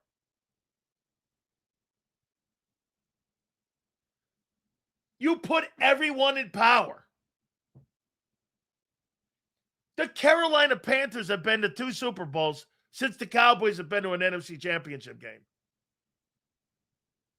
Aikman's right. You know why Jerry Jones doesn't want Troy Aikman working in the front office? Because it reminds him of success without him. Nobody likes to be reminded, hey, we won this shit without you. Only thing you did was stroke checks, guy. Jimmy made all the football moves. You made none of them. And after a period of time, look at what Eagle fans are trying to do to A.J. Brown now. You guys are trying to change the narrative that A.J. Brown stunk for 4 years, and he was the caboose on that offense the last 4 years. And by the way, within the next 2 years, A.J. Brown will be talked about in some people's eyes the same way Carson Wentz is. Carson Wentz was an instrumental part of winning that Super Bowl back in the day. But most people won't give him that credit. All right. Holy cow, man. This is like Jerry Jones's office back here now. Holy. Big Z's he's been working hard on this thing here, man. Must be a big season coming up. It's been a big week. It's been a big week, to say the least. All right. Without further ado, we bring our friend in, Big Z, Zander Krause. He joins us now here on the program. How you doing, Z? What's up, brother? How you doing? Oh, shoot. Let me get my headset in, or else we're going to have an echo. You sound good. Sileo has been, for all those who know, Sileo has whined every single day about his headsets. Listen, I'm not really a whiner. Okay, I'm a little bit perplexed that I have to wear like earpieces for 4 hours, and I don't know. I mean, I like things done a certain way. That's all. That's it's me. But if it gets things done, it gets things done. Yeah, Right? I hear you. I hear you. How you doing on this Football Friday, Sills? Good, man. I mean, how do you think the week's gone for the Eagles? Well, I think it was good in terms of, like you said it earlier this week. You got two great teams, battling it out at practice. I think that makes you better. It reminds me of, when I was at college, I used to always say Alabama's good because they practice versus guys that are better than half the SEC and half the rest of the college. So obviously not the same exact competition, but it's nice to see that the Eagles get to go up against another great team, get some different looks. You know what I mean? It's not the exact same players and everything. So I thought it was positive from that perspective. Offense had a couple tough spots in there, but that's all right. I mean, they're installing new offense.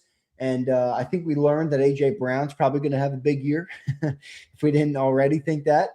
And defense got knocked back a little bit, but they had a good bounce back day on day 2. I thought all in all, a good, successful, positive weekend. Yeah, I do too. Especially when you're talking about the things to be able to carry your football team, and that's the run game and the defense. I will say this though, Z. I don't see where the positives are in the passing game. You didn't have Devontae out there. You didn't have Mekhi Lemon out there. I mean, there were like 5 turnovers and all. I mean, how do you know what you have when you weren't able to practice with your main star? How would anybody know what the passing game is when the most critical pieces of your passing game weren't out there? Yeah, I mean, it's tough to do. It's tough to ask Jalen to do that too. You know what I mean? Hey, go and crush a joint practice throwing to Elijah Moore and Dontavian Wicks. I mean, come on. So that's a big part of it. But what else I think about too is forget the win in the practice. I mean, it's unfortunate that Jalen isn't able to practice with these guys in these moments leading up to the season. Forget the outcome of the practice. I mean, that doesn't matter. But Jalen's not getting the amount of work you would want him to get with them before. I think they'll be all right. I'm not saying it's like a big excuse, but it would be better, obviously, to have them out there and be able to practice with them. So, it is what it is. But you're right about it. When those guys aren't out there, it's going to be tough sledding. Hey, will you help me out on something on what John said today? So is Moro Ojomo on the bench?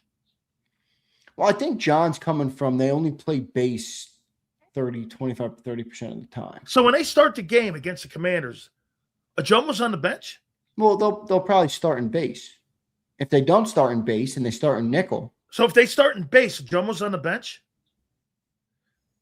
If they start in base, they have. I just looked at the depth chart. They got him starting. I just looked. No, wait. Is base?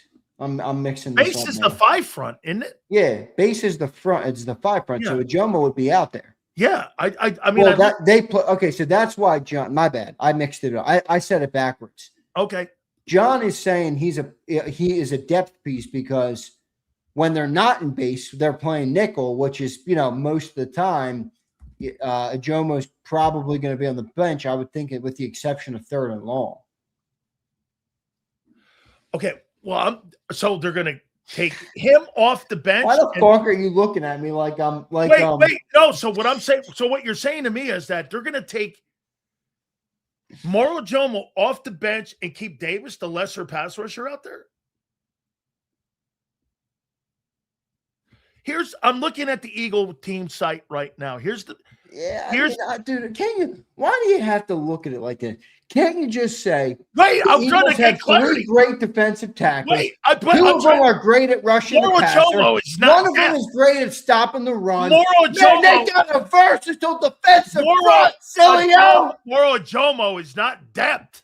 See, no, but do you see how this guy he's like a freaking Ferris wheel. He Here puts it and is- spins it, man. I went to the PhiladelphiaEagles.com/team/ No, but the point is, who gives a shit about the depth chart? It should be more about they have great Well, when you defensive tackles that can do everything. Wait a second. That's your starters. That's not depth. I mean, there's a difference between the depth. Here's your Let me starting. crack open my fruity Nolan pop. Smith is edge. Carter, Davis, and Ajomo are your three interior guys, and Hunt is the outside edge. That's your front five. And your backups are Ebiketie, Brian Young. I'm just going off what the Eagles are saying. Ty Robinson, Gabe Hall, and AJ Epineza, whatever the kid's name is. That's all I'm just trying to figure out. Moro Jomo, he's a starter, right? Oh, yeah. He's a starter, sure. I mean, again, I'm going to go back to what I said.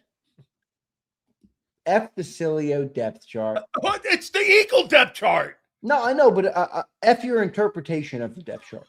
F my interpretation of what depth is. Because I don't think it's a negative. I think you're trying to make it like, oh, how is Moro? I'm not making. I'm asking. You are, though. The reality is, it's a great thing to have three great defensive tackles. I'm not. Jalen Carter's good at everything. Moro is great at rushing the passer, and Jordan's great at stopping the run. I'm not debating everything, dude. I'm not debating that. I'm just getting clarity on who's starting, who's on the bench. I don't know. Get clear. I don't know. Ask John on that. Come on your show. And so the website. You afraid of McMullen? Get him on the show. Philadelphia. By the way, we need to add that segment. I know you and John don't want to do it. It would be a slam dunk for views every week on this channel. People love the Sileo McMullen debate. Jalen Carter, Jordan Davis, Moro Ajomo. Okay. I'm gonna have to put that into the works. How about this one here? Are you concerned about Landon Dickerson? Sileo goes mute. I don't care what you do. Sileo goes mute. I'll go on, dude. I'll go on with a chipmunk. I don't care. What did you say? Landon Dickerson? Yeah. I gotta see it in game. I'm not ready to sound the alarm, but I'm also not approaching it with a great sense of confidence, if that makes sense. All right. I think he's still a good player, but I'm more concerned of the style fit for Landon than anything, because he is a mauler. So if not only is he not mauling as well, but if you're now taking him and asking him to be more finesse, how does he go about that?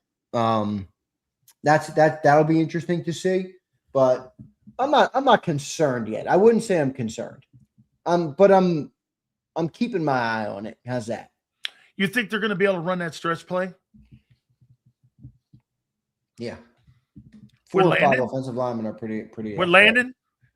Well, it depends. I mean, that's where Cooper's going to have to get creative. Where if you want to stretch to the left side, do you pull the center? You got to get creative with it, because I don't think creating plays where Landon's getting to the second level consistently is the right method. Cam can get to the second level and if he's healthy, but that's what I'd be looking for. I think you're going to have to come up with some creative blocking schemes, because I don't think you can reach the entire 5 dudes. And I think Landon might be a problem in that. All right. So what are you looking for on Saturday? I'm looking for Tanner McKee to dominate. I'm looking for Darius Cooper to dominate. I'm looking for Jeremiah Trotter Jr. to dominate. And then I'm looking for a bunch of depth elsewhere. And I don't know. I mean, second half, I'm just looking to have some pride. All right. I don't care if none of them make the team. I mean, last week was embarrassing. And by the way, you know who else I'm looking for? Please tell me. Because I hope this guy shuts John up, speaking of McMullen. Love you, J-Mac, but I hope this guy shuts you up. I hope Cole Payton delivers the goods. You like Cole Payton. That's John's your boy. Into the Wolves. He's like, why did anybody give a rat's ass about Cole Payton? I'm like, dude, what the guy fucking he had a decent first game. He's the only one who moved the ball. Well, he doesn't deserve any credit. So I hope Cole Payton comes out there and has a nice game. All right. Okay, I'll tell you exactly who I hope. I hope Sean Mannion shows some competency this weekend, getting a first down. Yeah, that would be nice.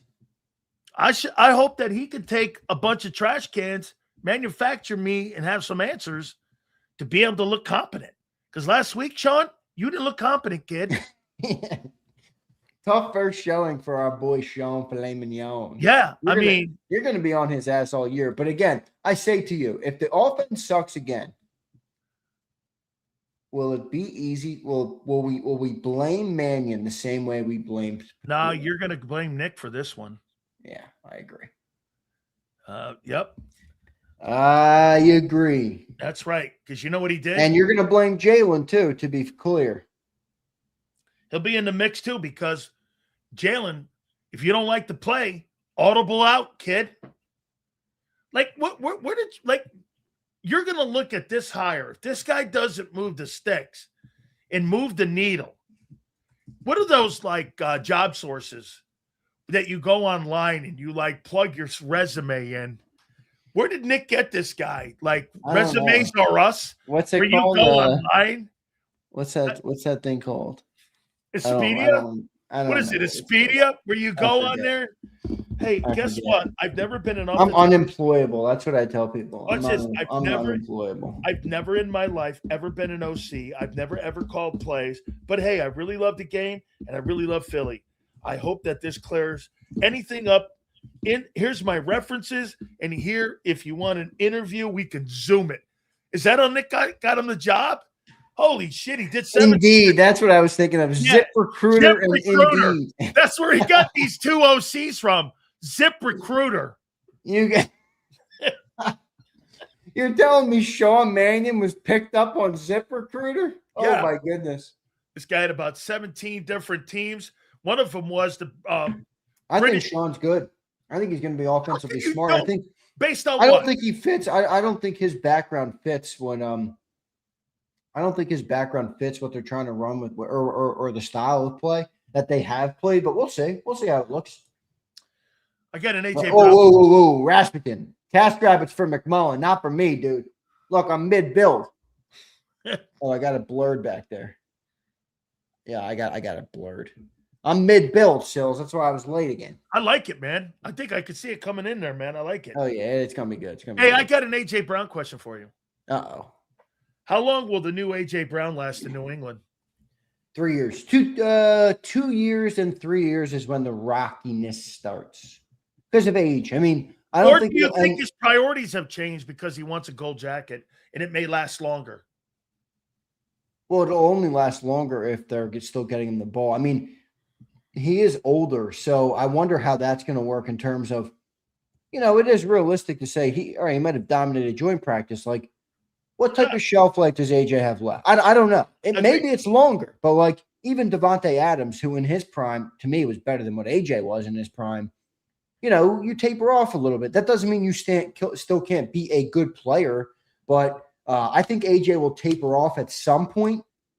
Maybe not this year or next year, but maybe the following year. And I think it's more about that than it would end like here, because here I think he was still fighting with like I only have so many years of my prime left, and that pissed him off even more. I think when you get to that last spot, you're more like, I'm going down. You know what I mean? I'm not fighting for the same thing. I don't have the same opportunities in front of me in the next 4 or 5 years that I did when I was 27. So I think that's a part of it, but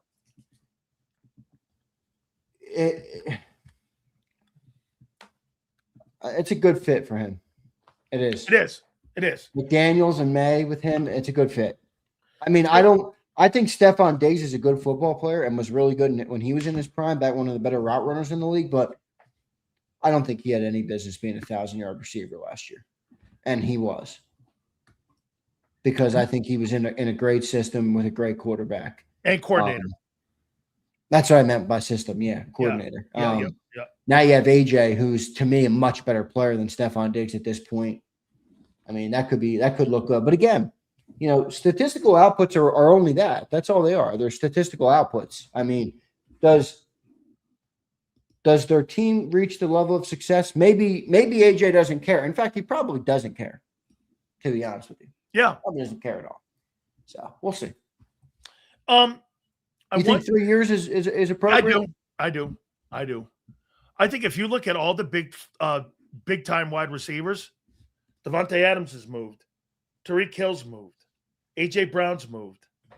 The only guys that haven't moved have been Jefferson and Chase and JSN. The rest of them have all moved, Well, AJ's on team Cooper Kupp has moved. They've all moved. I mean, I thought Armando's take on AJ was interesting yesterday. Yeah. Clearly thinks he's talented enough to be a Hall of Fame player. No, like Antonio Brown is a Hall of Fame player, bro. He's a Hall of Fame football player. They should. Antonio Brown, to be clear, should 100% be in the Hall of Fame. Yeah. But I don't know if they'll put him. No, because of his. Can I just say something, man? And I know you're buddies with a lot of Hall of Fame guys, and I don't mean this at all with any disrespect to them. I truly hate, and I don't say hate much. I hate the way they have a take on Jalen. The Hall of no. I hate the way the Hall of Fame works. What do you hate about it? What do you hate about it? How are you picking? And again, I don't mean this with disrespect to some people, but you're talking about the greatest honor in the game that these guys play and work their whole life for. Many of them, it's their entire personalities, it's their entire businesses, even after they're done the game. And you're getting a writer, like, for example, and I don't like this person, and I don't care to say that on the air. Paul Domowitch is the representative for Philadelphia. Eagle fans, have you ever listened to Paul Domowitch? Fine, good writer, good reporter, whatever. That's who we have representing Philly to put guys in the Hall of Fame?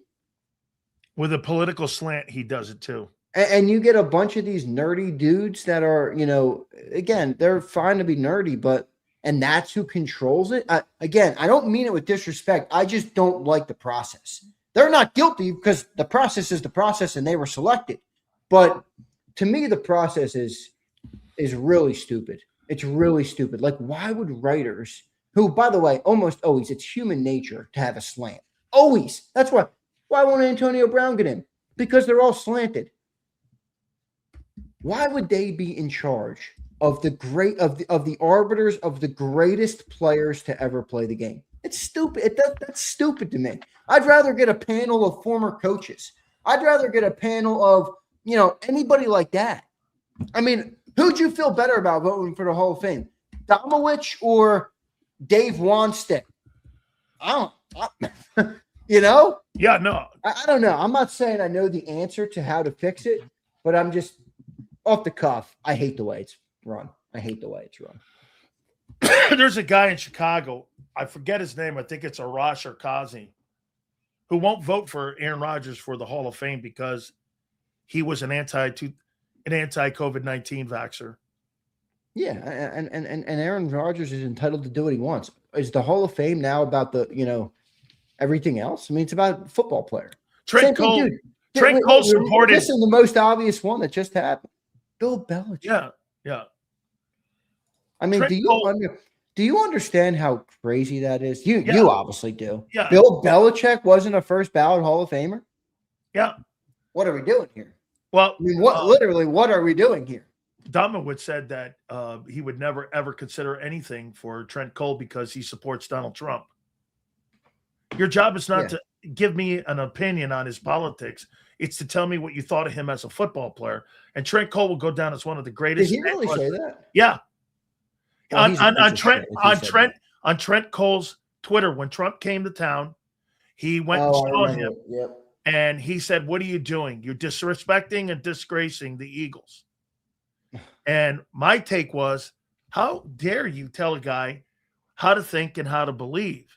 And you're an NFL Pro Football Hall of Fame voter. That's embarrassing, dude. To put your political view on non-football things too. So you're listen, the process, like not putting T.O. in on the first ballot, was by design. Yeah. They didn't want to put him in. Okay. I don't know what the answer to it is, but Well, they're trying to get a mixture now because now they got Warren Moon. Dan Fouts is on that thing. They've got Tony Dungy on it. They're trying to get a better. Rasmussen says Dungy was against Belichick. He was. Well, Rasmussen, maybe that goes to the point of all human beings, me included and you included and everybody else listening included. We're all humans, brother. You know, we all have our slants naturally. But to be fair to Tony, Tony believes that players are a priority over coaches and owners for the Hall of Fame. He told me that. That's fine. But again, I'm not comparing Bill to other players. Let me ask you this. Don't compare Bill to players. Okay. Compare Bill to coaches. How about this? Bill and Tony competed against one another, right? Tony Dungy played with L.C. Greenwood with that steel curtain. He believes that L.C. Greenwood is being disrespected by not being in the Hall of Fame because there's too many Steelers in it. That's what people say. Right. So his opinion was this. I think L.C. Greenwood should be in before Bob Kraft. I mean, it may be a wrong philosophy, but it may be disagree to, you know what I mean, to agree to disagree. You know what I'm saying? Yeah. So, I mean, I think you're right, though, Z. I think there needs to be a lot of changes in how you pick the Hall of Fame. Like, yeah, so whatever. I don't Lane say Johnson's going to have a tough time. Lane Johnson's going to have a tough time getting in. Yeah, I agree. I think Kelsey will have a better time of it because he's more publicly seen, and that he's on TV all the time. He's on NFL Countdown. Yeah, and Centers is not as crowded. That's right. I do. I believe, and I do listen, and I do think that Lane Johnson's a Pro Football Hall of Famer. I have no problem saying that. I don't believe he's better than Jason Peters. But again, we're talking Jason Peters, Trent Williams. Is Lane in that room? I don't know. Yeah. Like, my thing is like Tony Baselli was a good player, but I mean, 9 years. Lane Johnson, that should be. Do you think Lane was better? Is Lane better than Tony Baselli? Boy, man, Tony was so good. Injuries. He played 9 years. He was the most dominant. So you think I didn't think that. You think Tony's better? Upside, talent-wise, at their best? Man, that's so close. Tony is a great player. I know him we've had him on here. Damn, man, is that close? That's a great. How'd you pull that? What? How'd you pull that? That's good, man, that you pulled that. Why would you throw Tony Baselli's name out there? Oh, because we were looking at today talking about AJ, and I pulled up Pro Football Reference does like a Hall of Fame index or something. Yep. Yeah, and I was looking at the tackles because I wanted to see where Lane was, and he's like, from an award standpoint, he's like. I would take Lane probably more than Tony because Lane has a. Johnny Wilson got waived. Is that right? Ooh, really? That means they're keeping Elijah. That means they're keeping Elijah, or they're going to make a move. Wait, I'm not seeing that yet. Okay. Eagles said. Wait, Prince might be right though. I trust Prince. He wouldn't. I don't think he did. Yeah, they waived him. Yep. I see it. They got a couple other guys. We've signed center Zeke Corral, Brandon Hayes, wideout, and wide receiver Brandon Hayes. Didn't they already get him last year? Yeah. Johnny Wilson. Wow. Okay. Interesting. That's an interesting move. I thought Johnny Wilson had a shot to make the team, but hey. That leads me to this question here, Z. So you say the passing game. Okay. What have they done, in your opinion, in the passing game this offseason to improve it? Well, I don't think that much. I mean, it's schematic. That's it, right? I mean, who have they really added? That's an add. Wide receiver 3. Stowers. Wide receiver 1. Stowers. I mean, I don't think they've done personnel wise anything yet. So I'm not exactly sure about that. But the schematic approach, that's what they're banking on. And the other thing they're banking on is a better run game. If the run game gets better, then in theory, the pass game should get better. Last year they struggled to run the ball. especially early, and then they put them in, the long situations, and they struggled. So in theory, if you can run the ball better, then you'll be able to pass the ball better. So my whole thing has been, and I know that the Eagles need to run to set up the pass. I understand that's the way they're built. That's not what I'm arguing. But at some point, you have to release the clogged toilet. And when they have struggled for multiple years to pass the football and defenses have stopped paying any attention to it, and then they just stack the box or they put 8 guys in the middle of the field and they say, go ahead, Eagles, try and beat us outside the numbers, it creates a logjam. And that is what I believe in many ways has happened. Now, that doesn't mean you don't need to run the ball better. You can still run the ball, but that's why I think last year was so tough. You never released. You never popped the pimple. Like you have to open it up. And they never have done it in the pass game to be able to do it. And if they don't do it this year, I think it's going to be similar. The run game might start off good early, but eventually teams are going to adjust. And they're going to look at the game tape and say, all right, let's focus on Saquon. It's not inside zone now, it's outside zone. All right, good. Let's spread the defensive line and the backers and stop Saquon. Keep Jalen clamped to the middle or take away the flats and force them to throw the ball downfield. If they're not proficient throwing the ball to the middle of the field or downfield, I think the same problems will end up happening, even if Saquon's having a good year and the offensive line's having a good year. By the way, this is also why I believe it was not as bad as we thought it was last year. Dude, you pulled up the rankings on the O-line. We talk amongst the fans like that offensive line was legitimately the worst O-line in football. They were like 12th. Like they were good enough. But we never released the logjam, so they were never able to get rhythm and to get movement and get motion in the run game. So, again, the run game has to set up the pass game for the Eagles.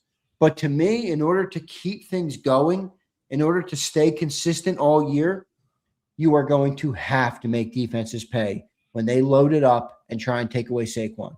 Boom, you want to load it up? Perfect. I'm going to beat you right down the seam to Dallas Goedert.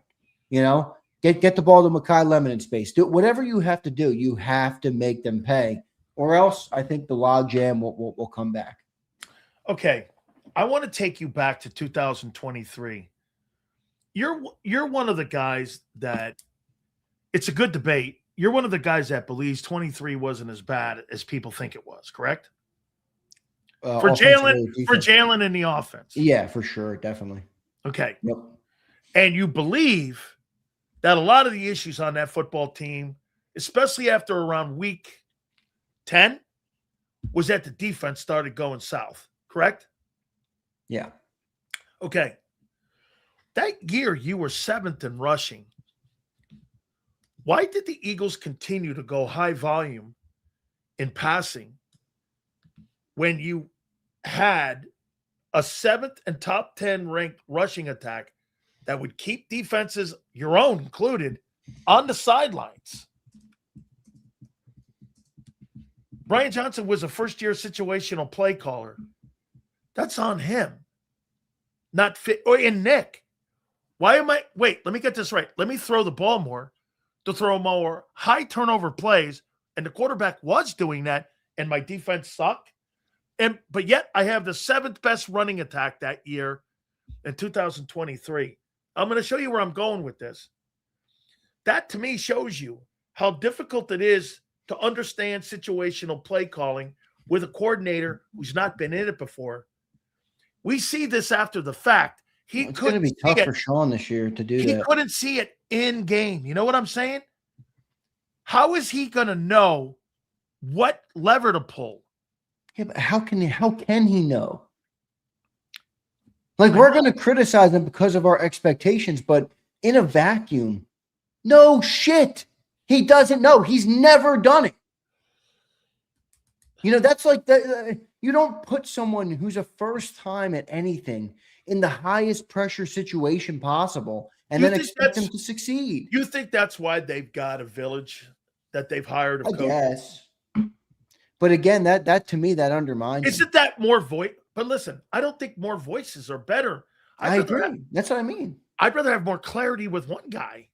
Yeah, I don't Like, look at Vic. More voices helps. Vic doesn't coordinate by a village, right? He doesn't do that by village. It's all Vic, dude.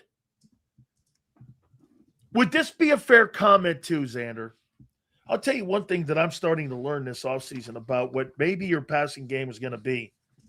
Do not lose Dallas Goedert or Devontae Smith for any period of time, because you don't have anybody else in that pass game. Oh, nobody. They're done. If they lose Goedert, they'll be making a big trade at tight end. Yeah, like it's that bad. Howie will not just be like, okay, we got to prevail. He will make. I'd like the Birds to go get that kid in Arizona. The dude behind McBride? No, McBride. McBride. And what do you plan on trading for him?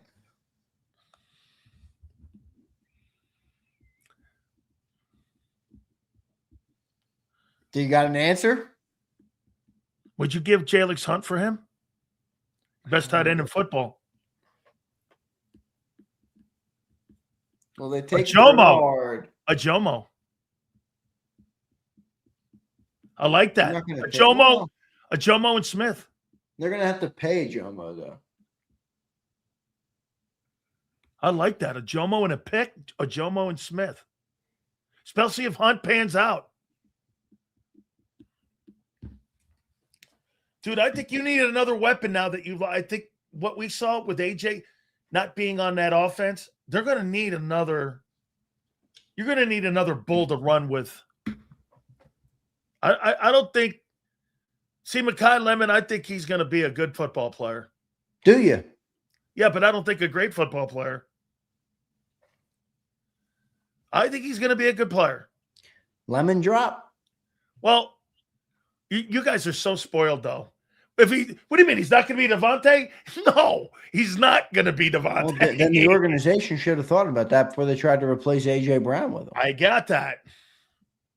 I hate that comment. John says it all the time. You fans are spoiled. Oh, shut the front door.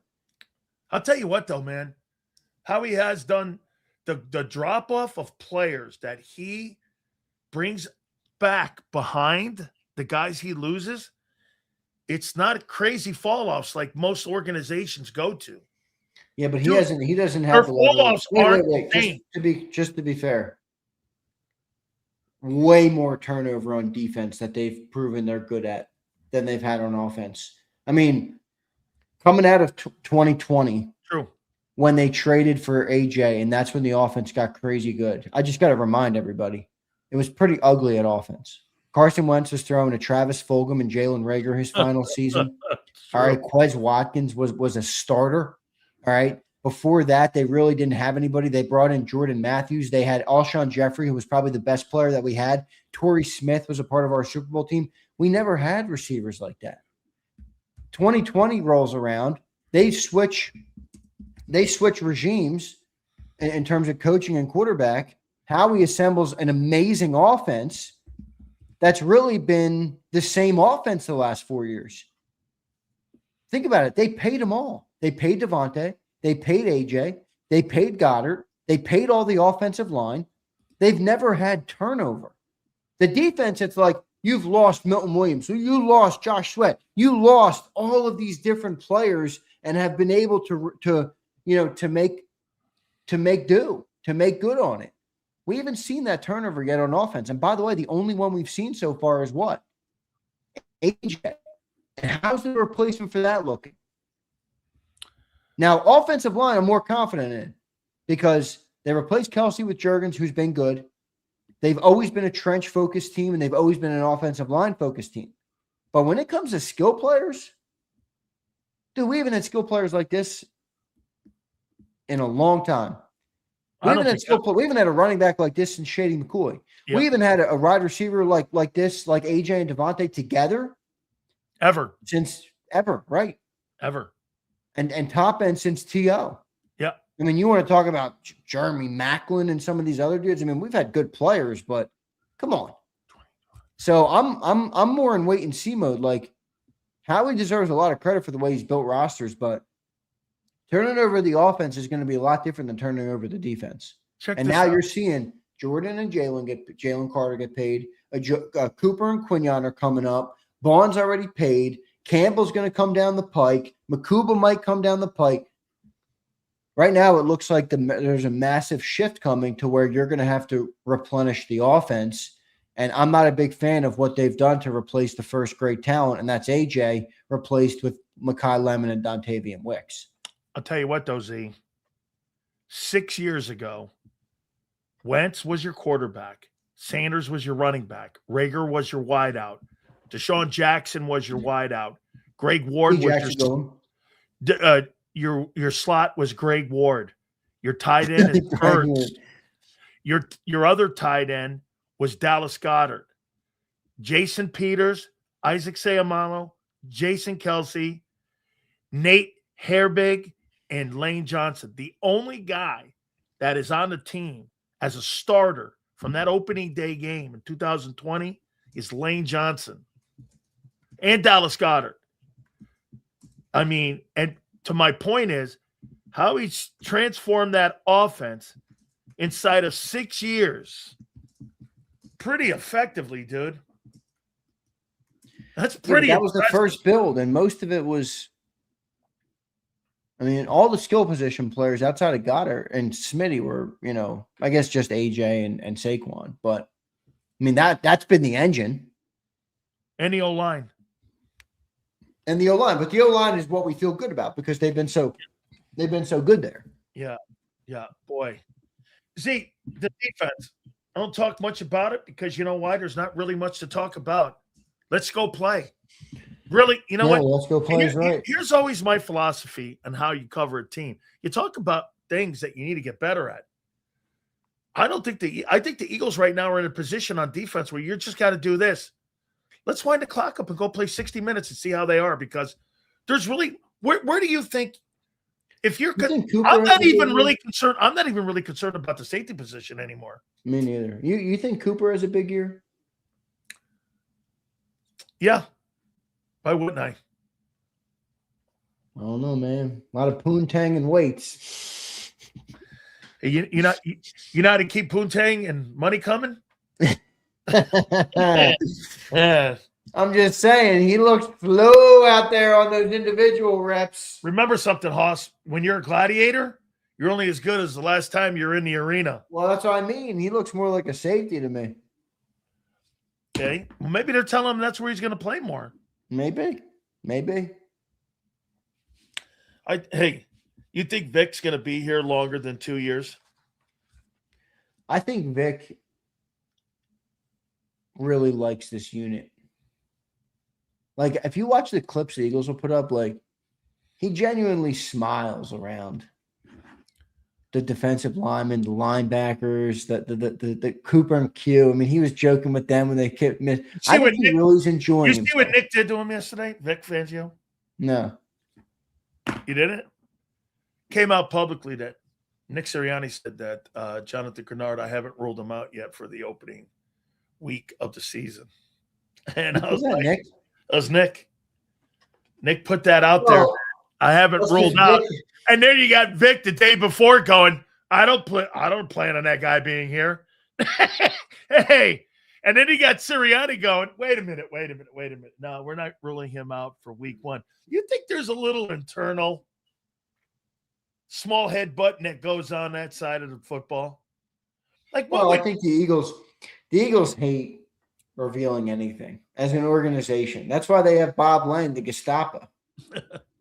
Guy's the biggest Gestapo PR guy in all of pro football. Oh, he is. It's the worst. The Eagles love him, though, because that's how they are. So I don't think they like Vic's nature, like the way he is by nature in terms of he just says what's on his mind, but you also live with it because the results are good.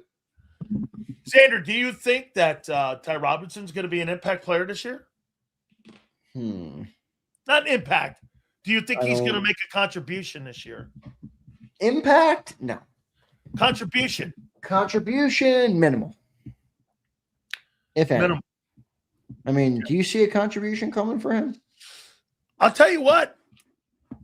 I hear Vic talking about him a little bit more. I mean, you were dogging the setup at the beginning of the segment about Moro Jomo being the 3. I mean, he's the 5.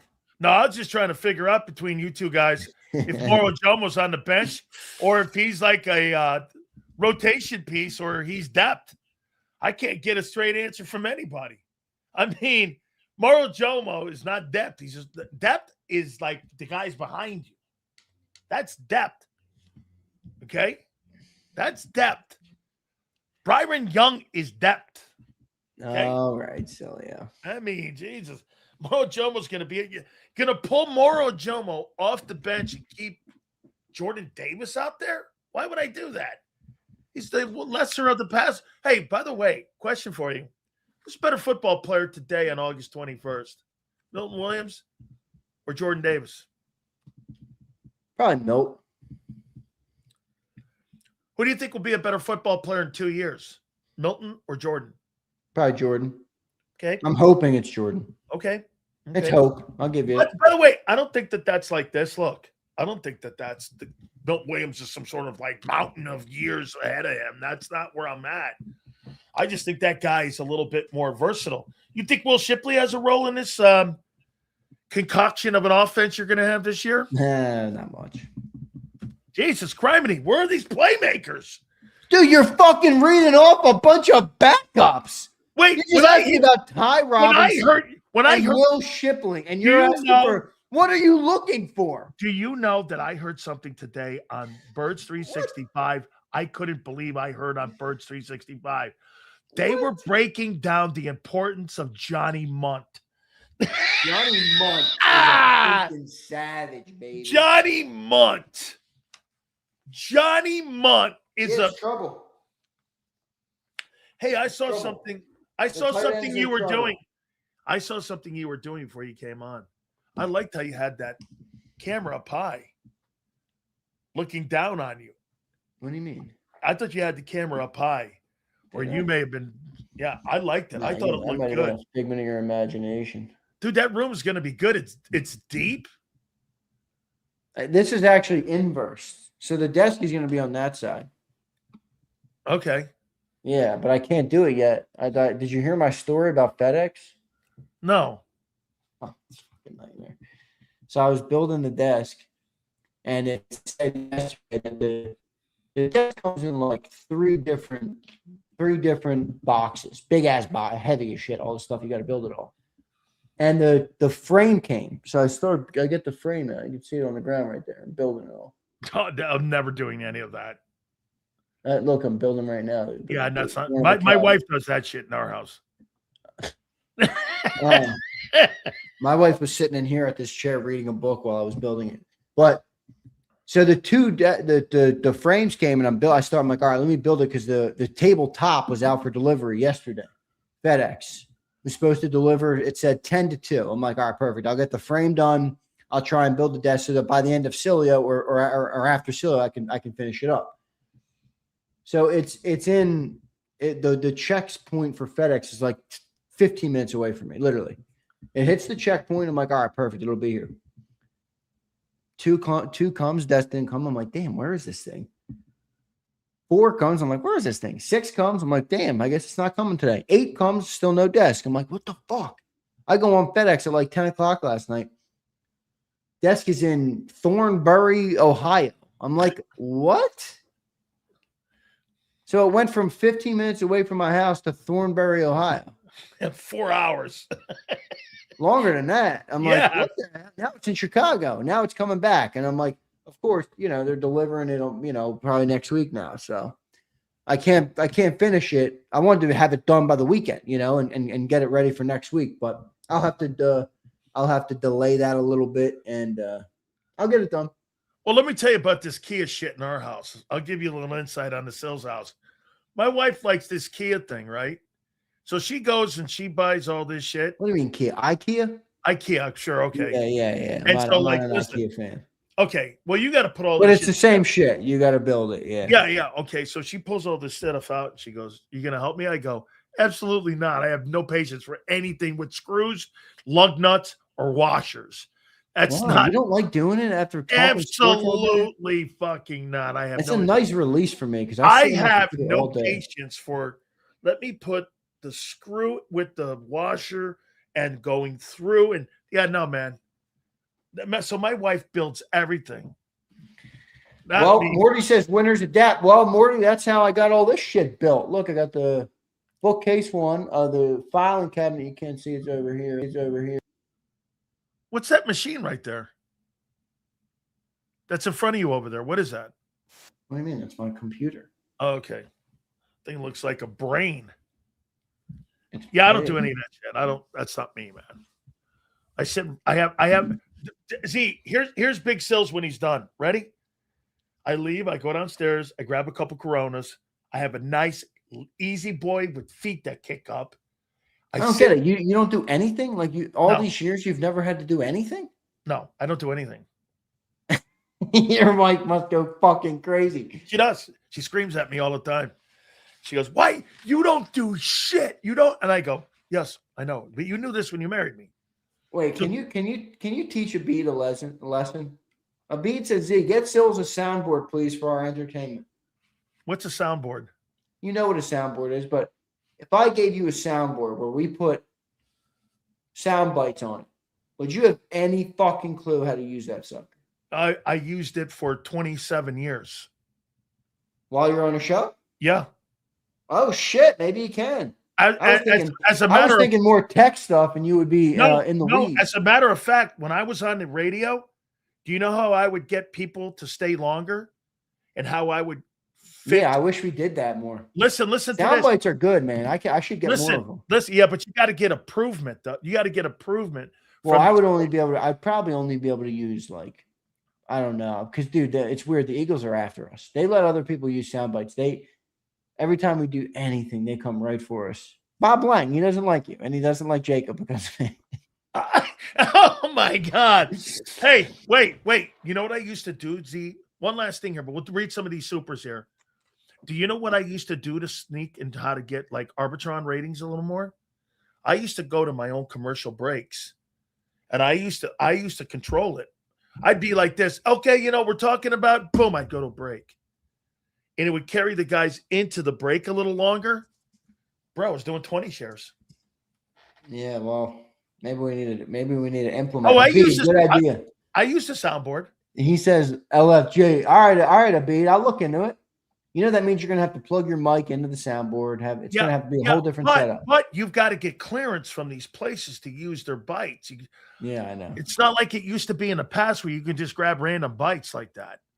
Freaking. By the way, guys, Z, tell me this thing here though. If the Eagles put a video up on their X, why can't you use that? No, it's public domain. I know, but they last time I did that, I got a copyright strike. If I get 3 of those, channel's done. Got it. All right. So I don't risk it. Let's read these. Alvino says Christian Parker's going to cook Mannion. No, he's not. He's a first-time play caller, too. And you were the 31st ranked defense. You got a tougher upswing than we do, Alvino. Agreed. So tilt your hat a little higher there in your profile picture. Sit down and shut the F up. Woo! Jay the Legend says, we do need another tight end, but I'm not giving up Hunt. Yeah, I'm for McBride. Can we give up Nolan and Greenard? I want to keep on. I think Hunt's going to be the future edge. Bootleg says, luckily we need some good draft. We have some good draft picks. Wide receiver 1 needed. Hang in for Levin there. I don't know what these draft picks are right now. Let's see. All right. Here's David Selva. If there's anything we've seen in the preseason game so far, every team is using 2 tight ends and for blocking in the pass game. Texans, Raiders, Rams, Chargers. Yeah. I've seen that. Max protection. I've seen that too. I have. Yep. That's all of them. Big Z, go back to painting and fixing and screwing things in. And I'm going to listen to the National Football Show with Mike North on there, and I'm going to get back to work. Hey, did you see what Mike North was doing the last couple of days? He's been in his car. He's been going around the Chicago area looking for good sites for a good stadium. To build a stadium, I love it. Yeah, he was in his car and he was checking out. I think Mike is just as mad about wearing the headsets as you are, because Mike, it's been 2 weeks since we've had to wear headsets. And it's literally every show before it starts. Sileo's got to give me the stink face, put on his earphones. Oh my God. Dude, put on the earphones. They're earphones. It's not that big of a deal. Damn, see? Somebody's calling you out here, man. Pull the hat down lower. Hairline. Oh, yeah. I'm shaving it off soon. It'll be off in, I don't know, a couple months. Who cares? It's hair. You know what? It's hair. Hey, Mike, we're going to bring you up here. I'm sorry you're so attached to your head of hair, Alfino. I'll tell you one thing's for sure. When you get married like Z is now, and that credit card becomes like a hot pancake, you lose your hair, don't you, bro? Pancake. That thing is a burnt piece of toast. Bro, all right, hey, real quick before you go, are you doing something on Saturday? Yeah, we're doing pre and post. But not long, just preview and after.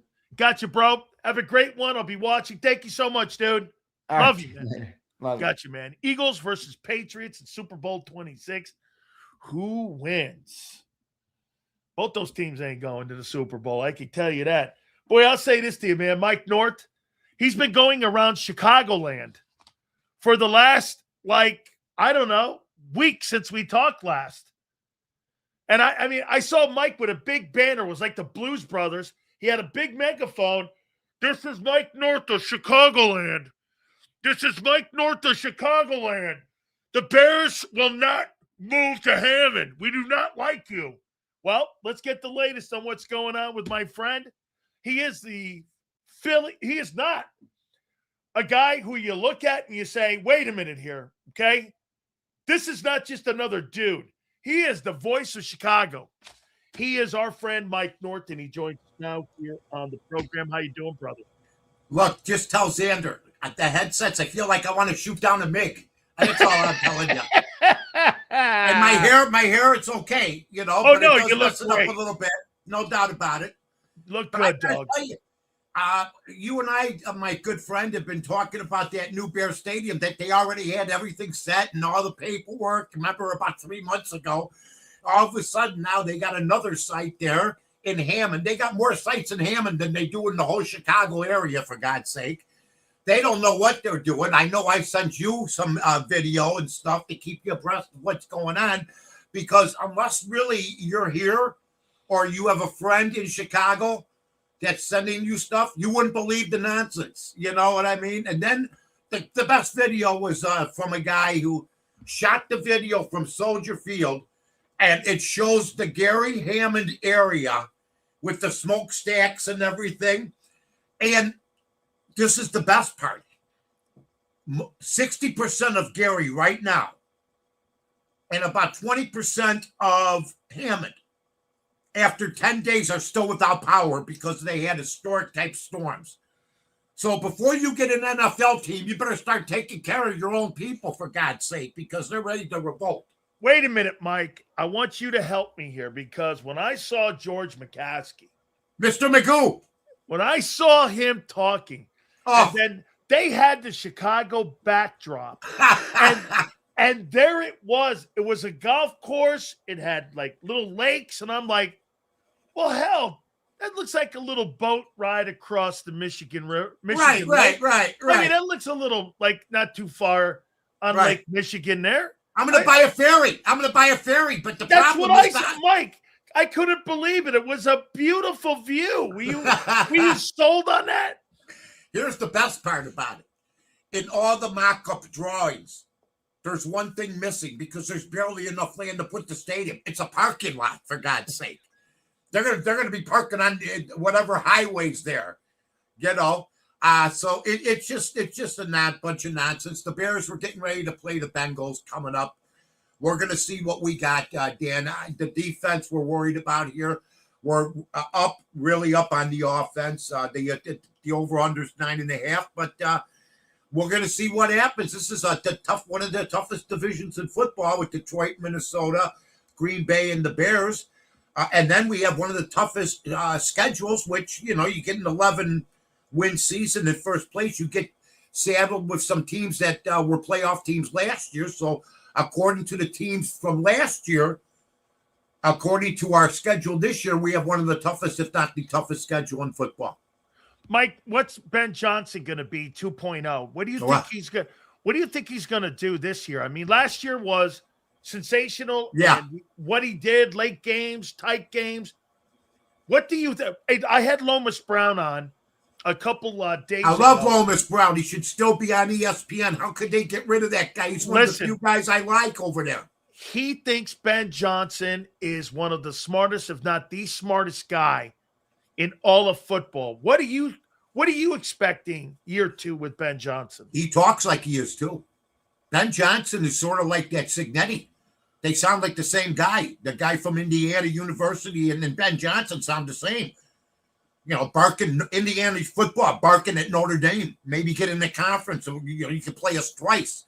You know, then you got Ben Johnson, who wants to average 37.5 points a game and break the 1987 record that was set per game by the Denver Broncos.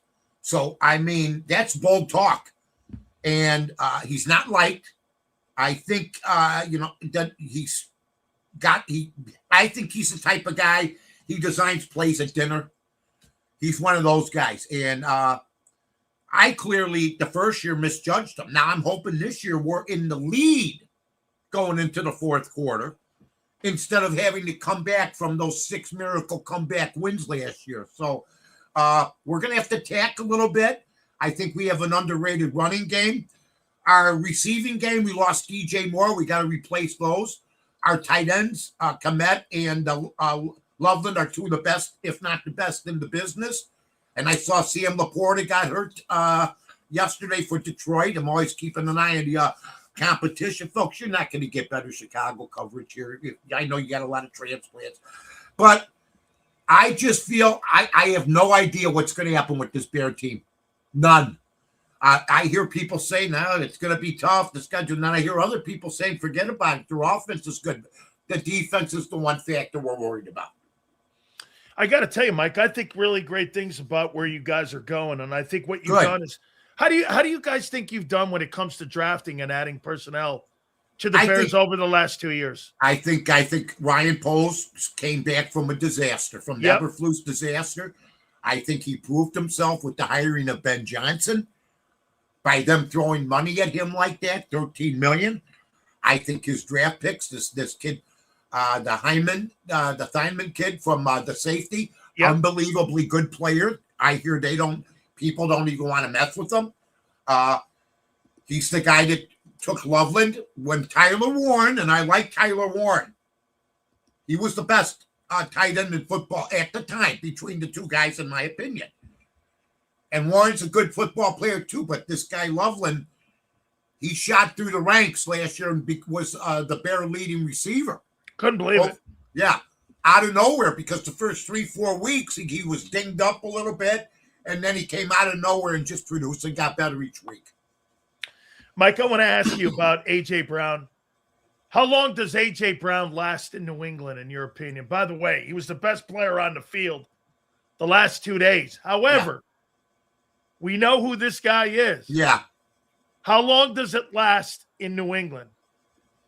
You know, I've been on record on this show, and there's only one show when we're talking Philadelphia football, ladies and gentlemen. It's Big Sills. Been on record saying I like the trade for both last year. I don't think he's going to have much of a problem there. I think Drake May's going to be a better quarterback because of him. I think it was a trade that was good for both teams. It was time to leave Philadelphia. That was soiled for whatever reason. He was a distraction. He's got to rebuild his reputation. I think that he's got a tough head coach in Mike Vrabel that won't accept any nonsense. I know that as long as he gets the ball, he'll be happy. Win, lose, or draw. But anything like an injury that keeps him out, that's going to hurt New England. You lose an A.J. Brown, you're going to be hurt. But in the meantime, I love Devontae Smith taking over the number 1 tag. I like the fact that it's going to be more diverse. I didn't like the way A.J. Brown cried and wanted the ball more. And when they did throw him the ball, they lost football games. So I think it's good for both teams. Mike, do you hear what the NCAA is starting to debate? Besides paying teams each having budgets of $40 million, for God's sake, I can't believe it. I can't believe it either. I can't believe my Canes are second. I looked at $44 million. Notre Dame spending money. I can't believe it. I can't believe it. Forget about the earthquake in Paraguay. We need their running back. We need We need $10 million. We can't be sending Catholic charities. You ready for this, Mike? There's now a debate going on that the NCAA is going to be challenged to this. There was a football player that was in training camp. Okay? Uh-huh. He's decided to leave training camp because he doesn't like his position where he is on a depth chart. He's filed an injunction to try to go back and play, and he's going to play potentially at LSU. He was drafted, signed a contract with the Buccaneers, and now you're a professional there. Now, I know that everybody's a pro. It's minor. Now they're going to challenge that rule that you're going to be able to have an opportunity to go back and play in college. Everything's ass backwards right now. Everything in this country is so ass backwards, it's ridiculous. You sign a contract. It's a pro deal. They were paying you. You probably got some bonus money. Okay? He did. The cheating was going on all along in sports, mostly in a couple conferences. I'm not going to just peg one conference, okay? It's out in the open. Now it's ruined college football as I liked it. I always wanted – I wanted my dad, a free education back when in the 60s and 70s was gold. But now all of a sudden, guys with $5,000 worth of tattoos on their back, people are worried they're starving to death on the street. These guys were making nothing but money all along. I know that even if you're a collegiate guy like an Eric Dickerson, the SMU got screwed. They for what everybody's doing now, paying, and it's out in the open at least, but it's minor league football. The education system, as far as that goes, absolutely ridiculous. And if you're paying tuition, you're paying for some of these players. It's crazy. I look at it and I say this, like you said, I don't hate the players. I hate the game. Yeah. Okay? Good for them, but you couldn't make blue chips now. You're giving a kid a tractor? No, that's an introductory gift. I want money. Like Trump said back in the day, hey, you bet I'm going to take advantage of the tax code. You guys created it. So to me, again, it's more about the game. And when you now all of a sudden are paying these kids, Mike, do you think like intervention from the Congress and from government, you think that's where it needs to be, where people start reining this stuff in? I think that if people find out their tax money is going towards a left tackle for the Sooners, or not their tax money, the money, the tuition they pay for their own kids. Yep. Where's this money coming from? The state money. I got it. Yeah, it's state money, and it just the whole thing stinks right now. But it's just one of those deals. I still love college football. I still think there's plenty of tradition. You just block out what you probably all knew. But if you're an Earl Campbell and guys like that, a Marcus Dupree back in the day, even a Gale Sayers in Kansas, the money opportunities now are so astronomical that why would you even want to leave college like some guys are trying to stay forever, to make the money you couldn't make maybe in the NFL. Mike, all I remember was coming down my dorm room one day and I look out my front lawn. I was like, whose red Corvette is that? And they go, it's yours. And I went, who's yours? And they go, yours. And I went, mine? I go, who gave it? And I'm not going to say because he's still in business, but that's what I understood. Wait a second. He owned a football team in the NFL, and I think Philadelphia Eagle fans will know who it is, but I'm like, wow, okay. And I was like, oh, that stuff, Mike, back in the day, nil means now it's legal. Yeah, that's it. That's what it means now. That's all. But the money is astronomical. I saw the whole list the other day. Dude, the defensive tackles at Miami right now are making $1.7 million a year. I signed a contract with the Buccaneers for $1.254 million. Jerome signed one for $1.7 with the Eagles. Back then, there was big money. Today it'd be only worth $3 million. These guys are signing today coming out of college. Yeah. They're signing $45 million contracts. Good for them. I'm happy. I'm all over that. I'm happy for those guys. They're breaking rules that there's no more breaking rules. There's no more rules. No more rules. That's it. So that's Mike, how you get away. Give me your takeaway on the Rams. What do you think the Rams this year? What are you making them? Well, I think 5-1. I mean, they're an overall favorite, but you have a 38-year-old quarterback. Now, people stayed away from betting them because they were afraid of his back. That was all conjecture, Matthew Stafford. I know that you're not 5-1 right now is not a lot.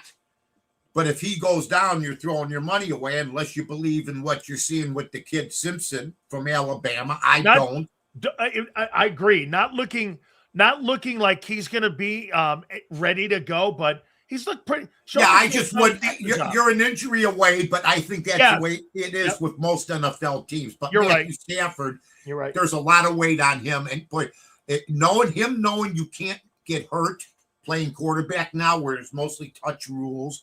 You still hit the turf every so often and you get hit, and he's been injured. But these guys stay in the league longer because the attack on the quarterback is not as intense as it used to be in the 60s, 70s, 80s, and 90s. What do you make of the 49ers? Well, I mean, I want to find out what happened with this Shanahan thing. I know. What happened to that thing, What accident. Do you mean? What? You're reading something into this? No. There was an accident, and then they announced it later, and all this. And I just love local politics and the local police. It's Santa Clara, for Christ's sake. It's the biggest thing that ever happened to that town. Of course, you're going to protect yourself. It's the West Coast Southern town. That's what it is. Well, we can't let them get our guy Shanahan. So it was a nice cover-up. I love McCaffrey. I love Purdy. I mean, those two guys, they know how McCaffrey goes. Mike, you think he had a few? You think that's what that was? You think he had Maybe. I don't know. I can only go on my own. On my own history, and that would be me? Yes, probably. But, maybe he did. But maybe he dropped his phone. I know. Hey, you drop your phone, it's a pain in the ass, especially a flip phone. You're feeling around on the floor with your leg. What do you feel, Mike? What are you feeling around for if you drop your phone and you're driving in your car? The phone or, the phone on the floor. Can I tell you what I heard? What did you hear? Well, I'm not going to kind of call anything into like Chappaquiddick or anything here, but and by the way, maybe it's too soon with that. I don't know, but hey, you know what? The last face Teddy Kennedy saw? What? Huh? What? Oh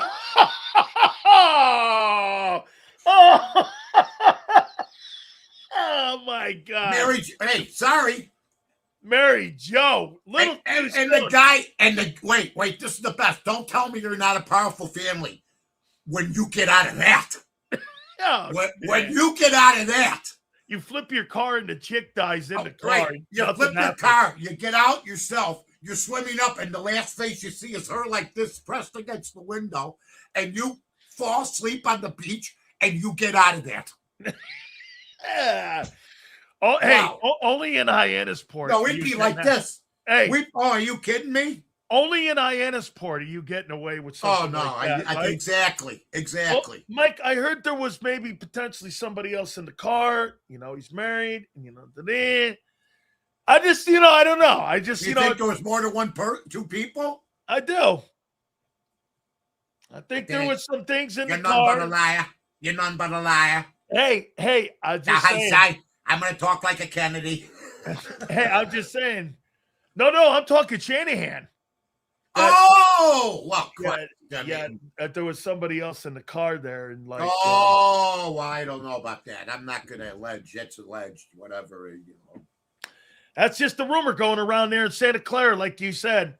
I'm still trying to get over the Phil Mickelson news. Please, I can only digest what's the Phil Mickelson? You know the Phil Mickelson situation. Tell me the Phil Mickelson. No, you tell me. You're in the business. Well, Phil seems to have like he drifted once in a while. Wait, listen. So I happen to live in San Diego. Okay. Oh, he's the king out there. Oh, hold on. He used to be. So there's a golf course that he belongs to. Mm-hmm. And there's a guy that allegedly works in the pro shop. And on the golf courses, there's the beach to the left and there's the houses to the right, these high-end homes on the beach. Yeah. Well, the kid was paid $750 allegedly to get in his car in a golf cart and drive in the opposite direction while Phil was stopping on holes, literally. Hey, Betty, how you doing?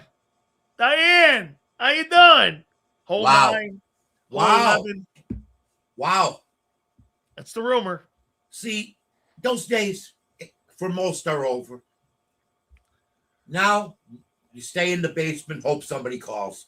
I never leave the Dan cave. No, I'm down here. Yeah. Somebody thinks no. I'm down here, and I go set the phone. You know, basically no. Hey, look, I'm happy. You're happy. We got sports. God bless it. I got the cup right now in Major League Baseball. There's a big game going on. Chris Sale against the Miz.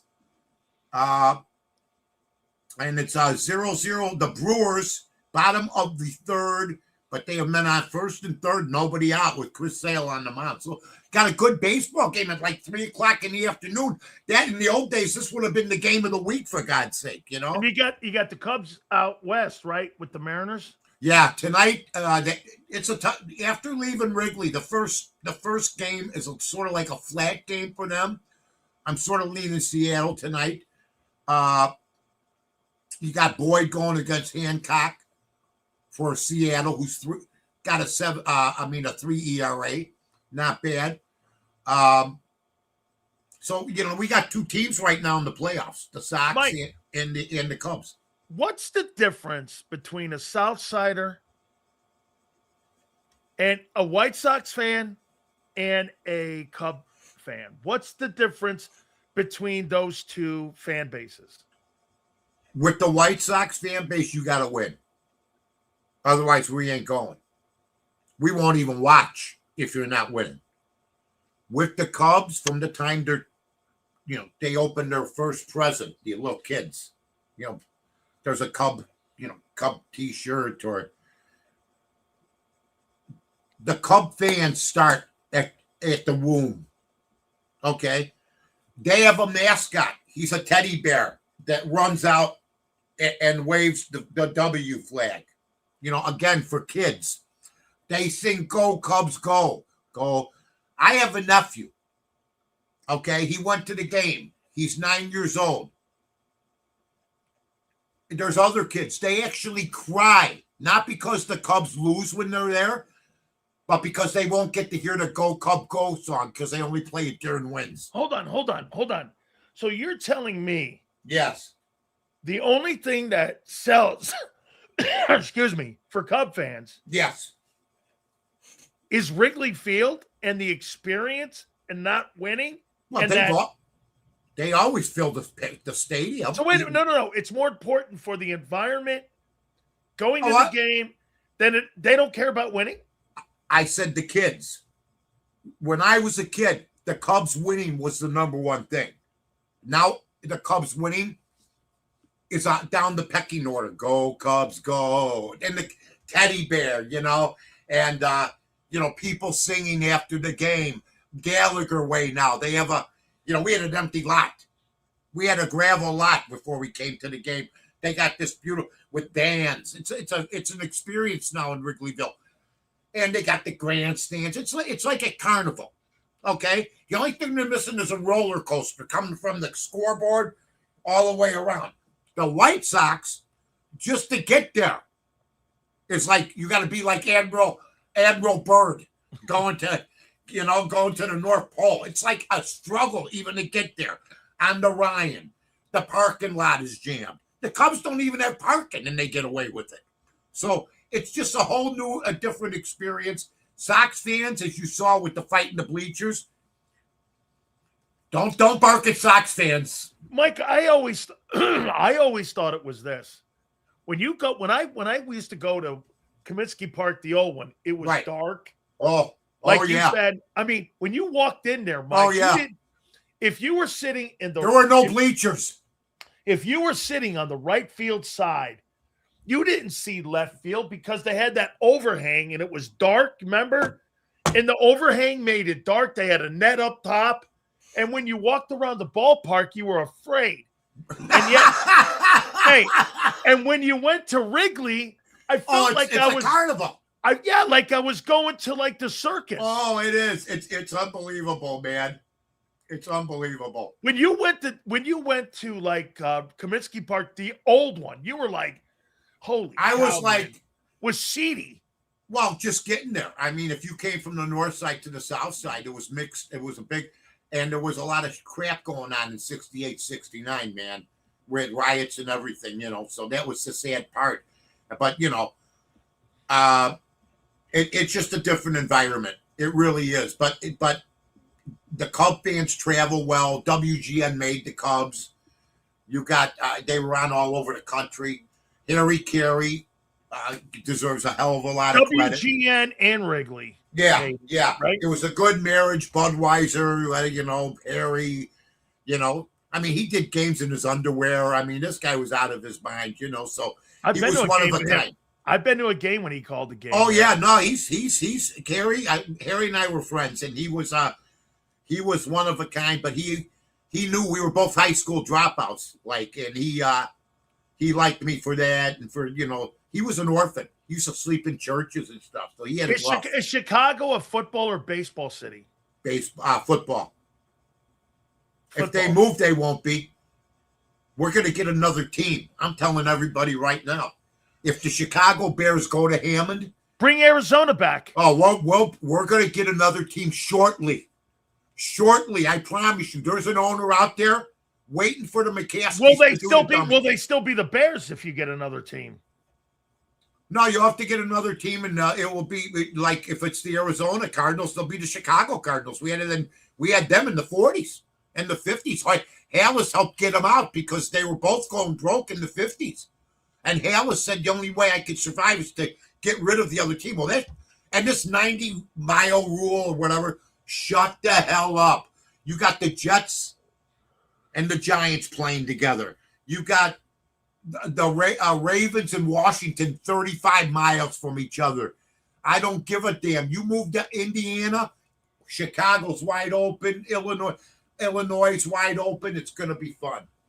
Mike Tommy John passed away, and if I'm not mistaken, I think Tommy John pitched for the Sox. Oh, yeah. 6, 7 years. Tommy John was 82 and 80 with the White Sox. His career, he had ERAs. His career ERA was 3.45. Now, did he go to the Dodgers after the Sox, or did he go to the Yankees? No, yeah. We traded him to the Dodgers for Richie Allen, baby. No way. Allen was in that deal? Yeah, Allen was at Tommy John for Richie Allen, and then Allen won MVP. No way. And Allen won MVP. Yeah, the very next year. That's right. Dick Allen played for the Dodgers. Yeah. I have no regrets. And Tommy John became infatuated with the surgery being named after him. They're actually operating on guys now that don't need it. And I know there's baseball coaches not happy about that. And now anytime somebody loses velocity, they think the next thing to do is because of they have Tommy John surgery. Tommy John originally said it was because of overuse, which is BS. Because when I was a kid, everybody threw 300 innings or 250 innings.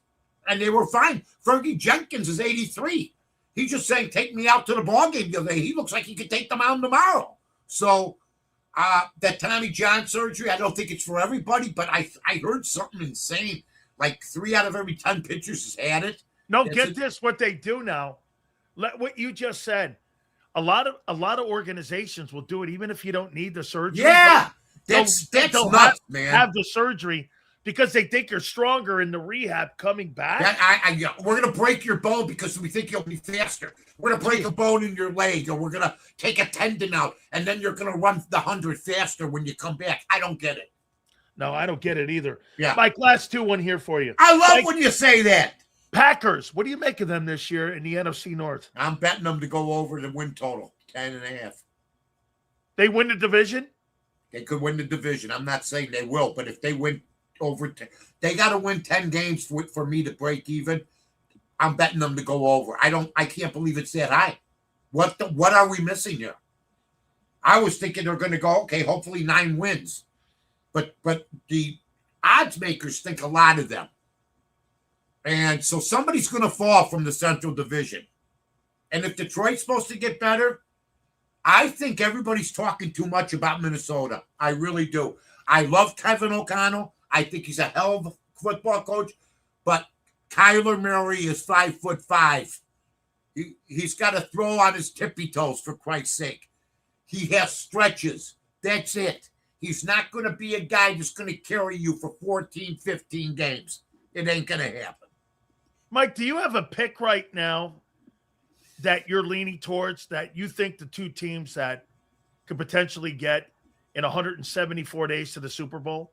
Are you looking at two teams right now, or is that too early yet? No, it's too early right now, but I'll tell you right now, I mean, I'm eliminating teams more than adding teams on. I don't think the Bears are a Super Bowl team. How about the Cowboys? I'm eliminating them. They're like Texas in football. I've been promised national championships for 30 years, and all they do is keep shooting themselves in the foot. Sarkisian's so overrated. Yeah, well, yeah, and they've had better coaches, and they still finish short. Yeah. So I got Dallas is being out. I got the Chicago Bears is being out. I got Minnesota is being out. So those are 2 or 3 of the teams that I have being out. Oh, I'll tell you another team people think highly of. I don't get it. New Orleans. I got them out. They're going to win like 7 games if they're lucky. People think they're going to win 9, 10 games. Who do they How about got? New England? They're going to be okay. If Drake May and A.J. Brown, if A.J. Brown can steer the course. We never look, I was critical of this play because he became a distraction to himself, dropping footballs because he was a distraction. But I never doubted his talent. You and I have both said that. No, yep, absolutely. You just can't piss in the soup. You No, can't. no. What about Jacksonville? I think they're a pretender. I think they're going back down to earth. I do. One year wonder. Well, yeah, I think the Bears can beat them. Everybody said, well, they're going to play Jacksonville. I go, so what? We could beat Jacksonville. How about Indy?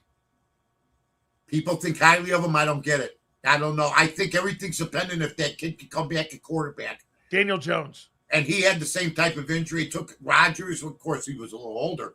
But, you know this. You've been hurt. It takes a while to come back. Once you start playing, you think you're in game shape until you actually play the game.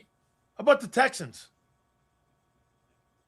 As long as you can play defense, you got a shot. So I'm positive with them. Yeah, long as people are doubting their quarterback. Stroud. Yeah.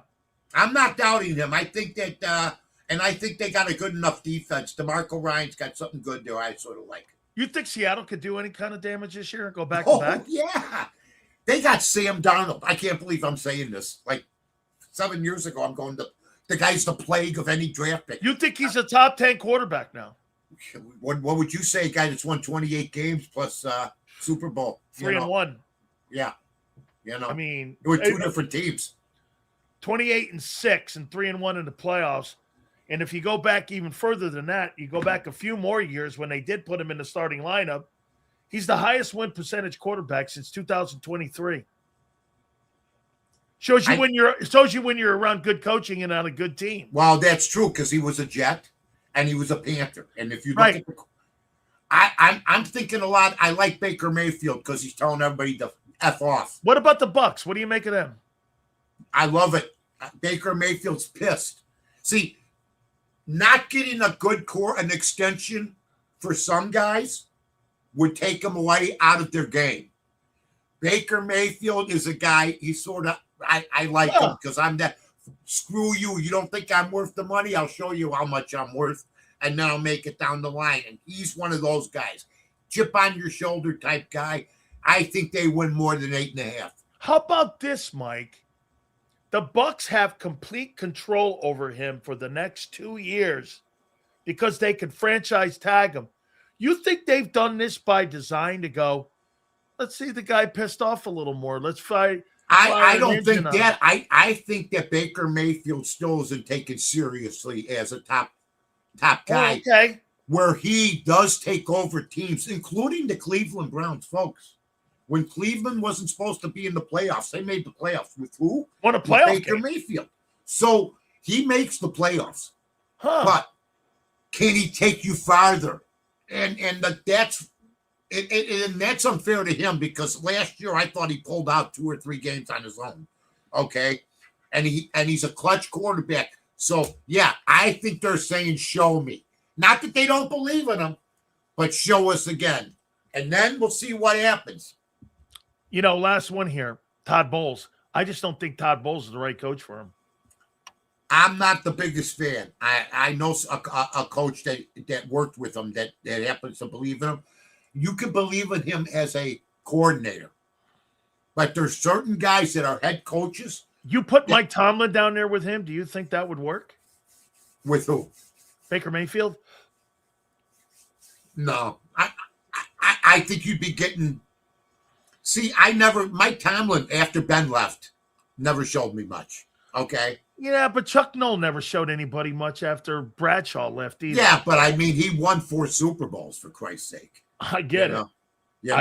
I get it. All I'm saying is his standard became if he was going to be 500. Yeah, that standard did lower in Pittsburgh. That lowered him. But I really believe that Aaron Rodgers that on mission. Mike McCarthy, I think they took a step up from Mike Tomlin with McCarthy. I do. Well, you can land a plane now at O'Hara with your headsets, and you are ready to rock, my friend. That was an awesome segment, as always. I felt good about it, Yeah, great. You're always awesome. All right, Bill. We will see you next week. By the way, we're getting closer and closer to college. Oh, yeah, I'm ready to go. Okay. I'm ready. I'll be ready for you guys, all right? I got to tell you, this is going to be one of the best years for you and me because I got a feeling as we get closer to that Notre Dame game, I think both teams are going to be unbeaten going into that ball game. You're probably right. But you know what? I don't want to hear this crap. Everybody's going to go undefeated until then. You better just take care of business. Hey, as Mario would say or Jimmy Johnson would say, let's get to 1-0. That's right. All right, Dan. Got you, man. Thank you so much, Mike. I appreciate you. Bye. Absolutely love the guy. Yes, sir. Notre Dame, Miami. I think that thing's November 7th. November 7th. By the way, I will say this about Landon Dickerson. I was talking to Big Z about it. Let's see if we missed any supers back here, too. I thought I saw some. I'm concerned about your offensive line. And I'm concerned about Landon Dickerson. Eagles, Patriots in Super Bowl 26. I don't know about that. Eagles, Patriots. Your offensive line with Landon Dickerson, you better hope Landon Dickerson doesn't get injured because he wasn't very good in those 2 days. And I don't believe you're going to see anybody play in this game of any significance on Saturday. Now, you may see some defensive guys because that's just who Vic is. If I were going to say, if I were Vic, the guys that I think should play this weekend, and if I were Vic, I'd want to see Nolan Smith play. Byron Young, Ty Robinson, Ebiketie, Epinenza, Trotter, Munden. You think he plays good? Oh, and by the way, I'm sure Prince will say, and I don't know what Prince will say on this one. What if Jahad Campbell plays again? Is that going to be because of injury? Or because Vic wants to see Jahad Campbell again, and he thinks he needs more reps, like he said. What's up, Sills? How you roll Tide? All good, my friend.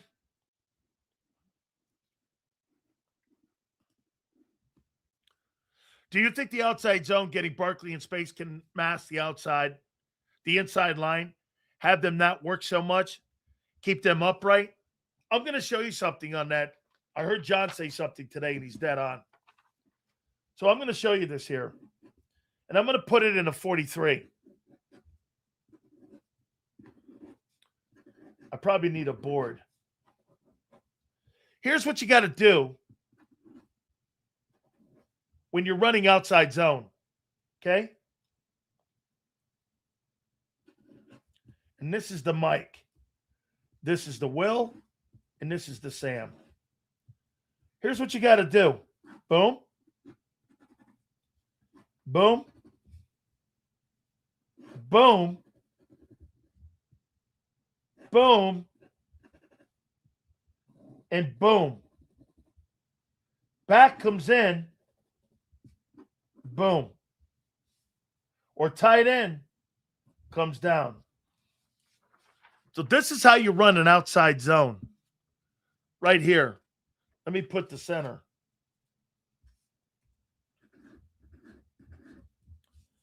The big C in the middle is the center.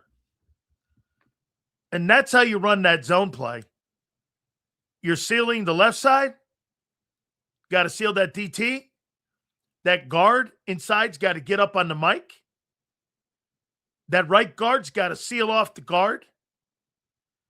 The tackle and the tight end have to block either the Sam or you're blocking the defensive end. Sometimes you switch assignments. And you see the back? The back runs right up in that hole or goes outside. That's an outside zone run. That means this. You got to have a lot of people not make one mistake. If Landon's late on a reach, say he's late here. If Landon's late here, getting here, that guy breaks through, he makes a tackle in the backfield. If Landon, and you've got to reach a lot when you're running outside zone. Now, to compensate for that, I'll draw this one up. To compensate, you could run that play like this. If you think Landon can't get up on that Will linebacker, you could do it like this. Tackle, guard, center, guard, tackle. Here's the center. 2 DTs. Edge, Mike, Sam, and Will. What you could do is this. You could have him go up on the Will, guard block back, seal, and then you could do this. You can have him come down in here, tackle block down. Then you got to rely on your tight end out here to single block the Sam. So you can run it this way. You can have the guard block back on the Will and not have him have to go way out. And you could seal it that way. It's going to be interesting on what Chris Cooper does. And Landon's health. Landon is going to be a key. Inside run scoop. If that guy can't get reach plays and he can't get, you're going to have to come up with a different blocking scheme where he's not moving as much. You can do that. You can backside seal. But that means your tight ends. Johnny Munt is an important player now. Especially if you're – Johnny Munt is an important player, not because of pass catching. Johnny Munt is an important player because you're going to have to block defensive ends. Let me take a look at the Eagles schedule here for a second. And let's take a look here. Eagles. Home. Schedule. So you're going to line up against Washington. Who does Washington have on the edges? Tim Settle? Sonny Styles? Frankie Louvu. Johnny Munt's not blocking Frankie Louvu. That ain't happening. Who do the Eagles play against Tennessee that's outside edge? And you have Jeffrey Simmons inside. Boy, I'll tell you what. Landon Dickerson is going to have his hands full in week 2 with Jeffrey Simmons.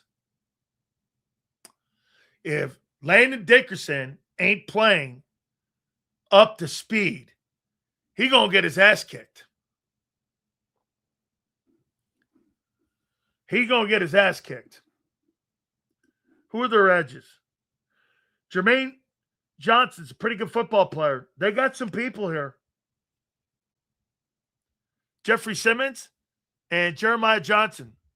Johnny Munt is not winning that.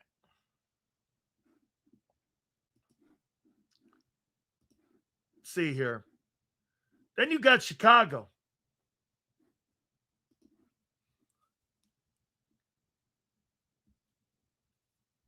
You got to play Montez Sweat. Never happened. Johnny Munt is not blocking Montez Sweat. Let's see here. Then you've got Los Angeles.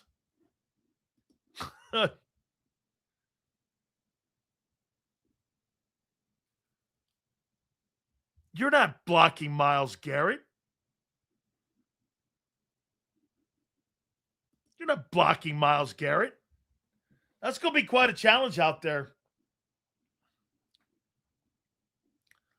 I mean, you have no... Goedert cannot get hurt because you're playing against some pretty good outside edge rushers and people who can play the outside. And if Johnny Munt is your guy, you'll lose that. Not the game, but you'll lose that battle trying to run that stretch play.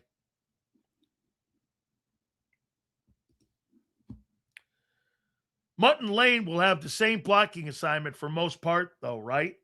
Well, again, here, I'll show you how that will work. Here will be Lane at right tackle. Lane's got this outside edge, or he'll have the Sam. And here's the tight end. Okay? So most of the time, tight end will take the edge. And on this stretch play, Landon will take that inside Sam. Where is it? He'll take that inside Sam. That's right here. So he'll take that inside Sam. Now, if they think that Landon or Lane is better, they might have Lane reach that outside edge and let him stretch play it, and Johnny Munt come around and get that Sam. If Johnny Munt's a good blocker, that's a lot of athleticism, man. That's a pretty tough play to run, dude. That stretch play's not going to be that easy. Lane can run it, but can Munt to what effect can run it against quality people? Sill's doing one-on-one drill. Where is this one-on-one? That's not one-on-one. That's called how you run the stretch play. Every guy, that's not one-on-one, guy. And by the way, one-on-one, take care of your sandbox. It's more zone blocking. What are you talking about? Again, another guy out in space somewhere.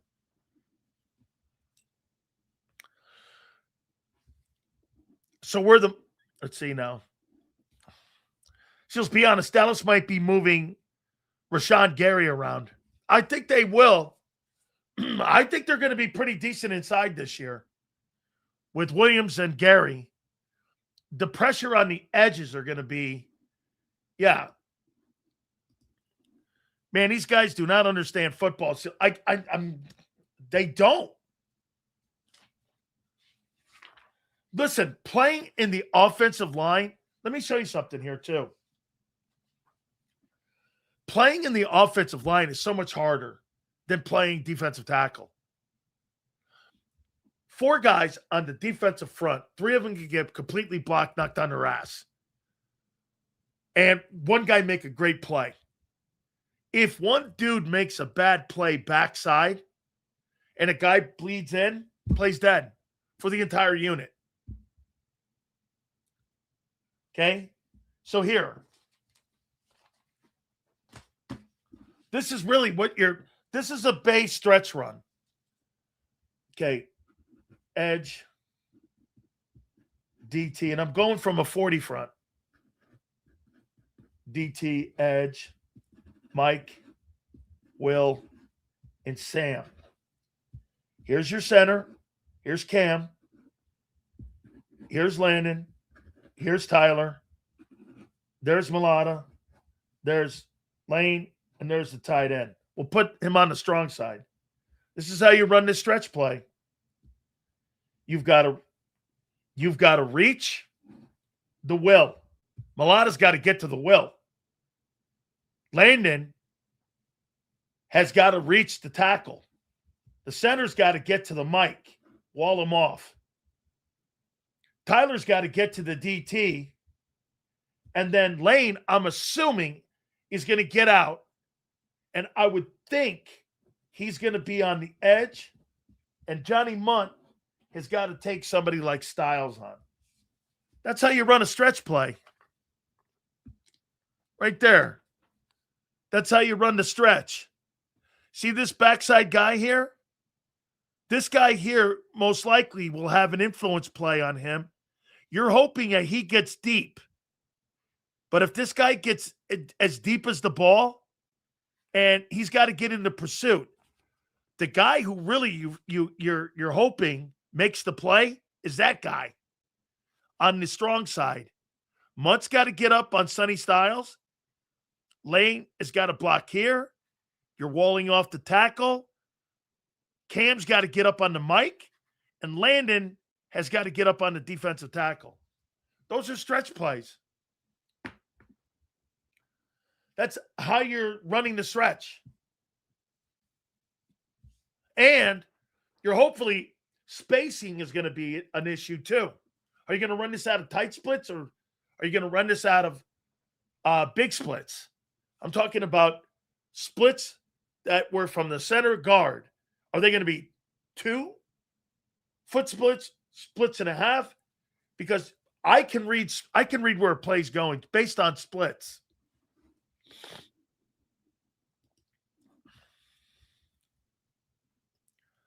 Explain how Aaron Darnold, as great as he is, never got a sack against the games. Same scheme goes with Myles Garrett. That's facts. Oh, easy. Aaron Donald played the left defensive tackle position for the Rams, right?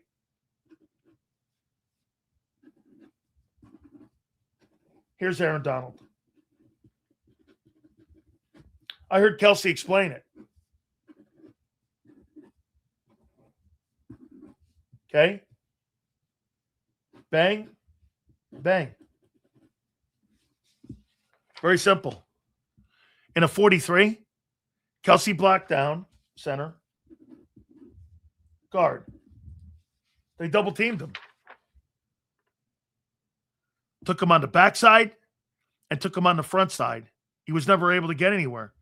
The key to this thing here is, how's this guy not making plays? Or this guy over here not making plays? Look at a lane in here. How are you not making plays inside there, inside that hole right there, when you're double teaming Aaron Donald? That don't make sense.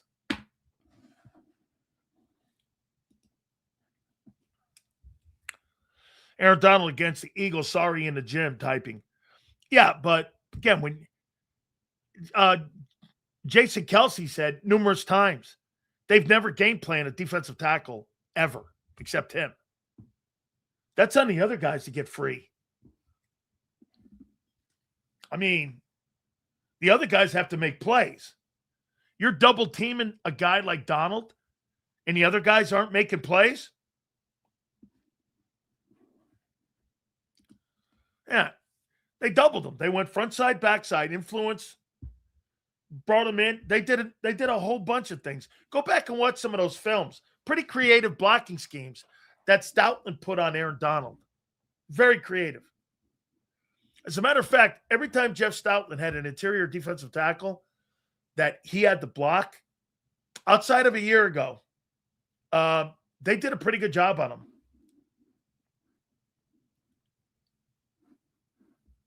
Yes. So, yeah, running that stretch play, Landon Dickerson's a concern if he can get out there and get up on that and make an impact. I don't know, man. I think that's going to be a problem.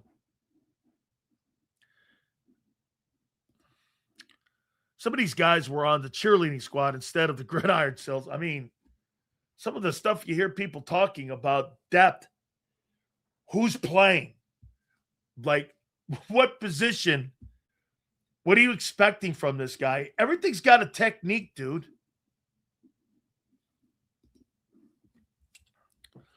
So best case scenario, and this scheme works, we'll be playing with 2 tight ends more than 3 wideouts.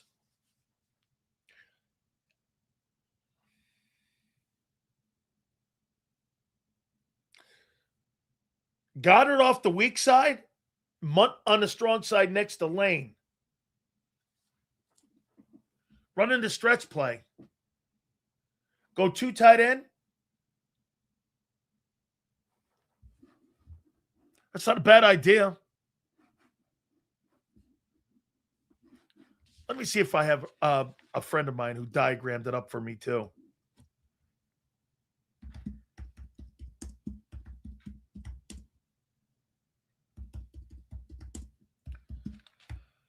Let me see if I have this here. Yeah. It's exactly what yes. It's exactly how I drew it up. Yeah. Yes. Yeah. What I showed you is exactly the stretch play.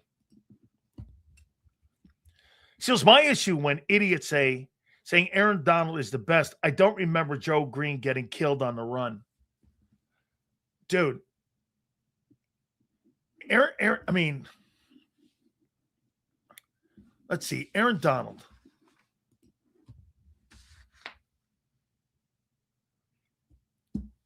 Aaron Donald. Let's see here. Let me show you this. Okay. I can't believe he was 6'1", 270 pounds, which is crazy. For a guy that small, as great as he was. Okay, I mean, as great as he was, I mean, he was 6 feet, 270 pounds. So here, 14.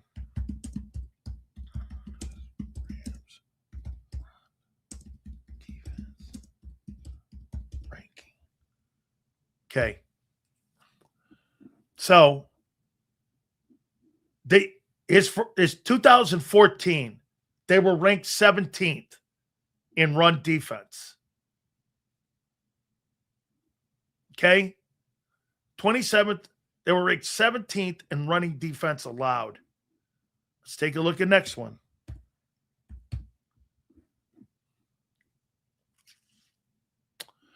Following year, 15th, they were ranked 20th.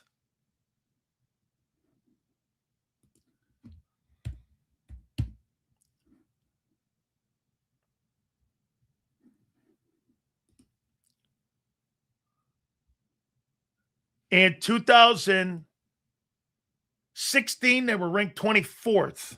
Wait.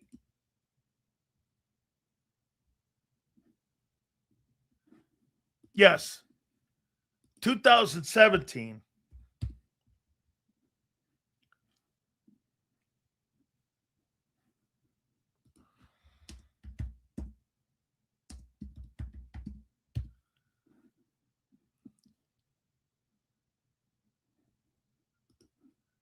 2017, they were ranked 18th.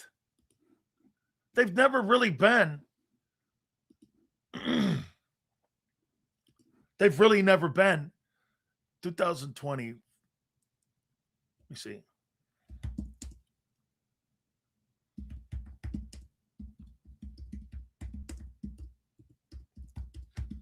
This is with Donald on it.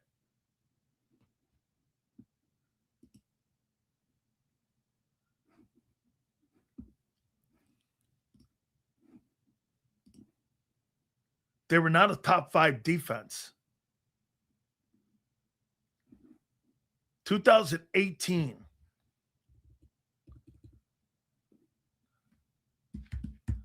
Never really ever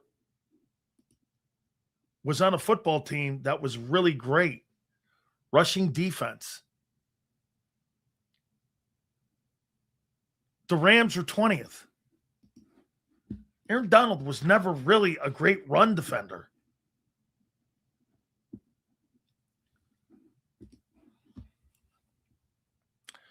Curious to watch Jalen's growth in the play action. If the running game works like they want it to, the play action should be deadly with Devontae on one-on-ones. Remember something, SS, that he's doing.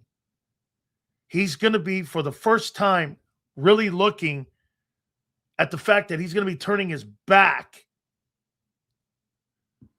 on the defense. Correct.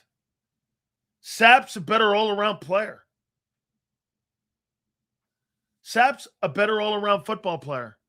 He can play the run, 16 sacks. Sapp was a better ball player than Aaron Donald. Donald was a better pass rusher. But Sapp's a better ball player. That's why when I first got on, a lot of people thought I was crazy. I thought Fletcher Cox was more balanced in what he did. I really did. Because Fletcher could play the run and pass rush. Fletcher is a borderline Hall of Fame player. Like, he's like turning the doorknob. He's right there.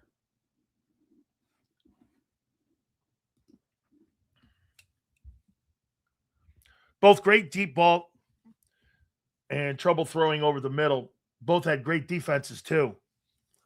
I think that deep passing throw thing is like so overrated. The great winners in the NFL were not deep throwers. Like who? Jerry Rice and Joe Montana. Does anybody know the big play that won them all those Super Bowls? It was the slant. 10-yard slant. Bang. Bang. It wasn't deep passes down the sidelines. It was Rice catching that slant. Bang. Take it to the house. Bang. Take it to the house. Joe wasn't a deep ball thrower, dude. Brady wasn't either. Because you have a good arm and a strong arm, that's got nothing to do with winning ball games.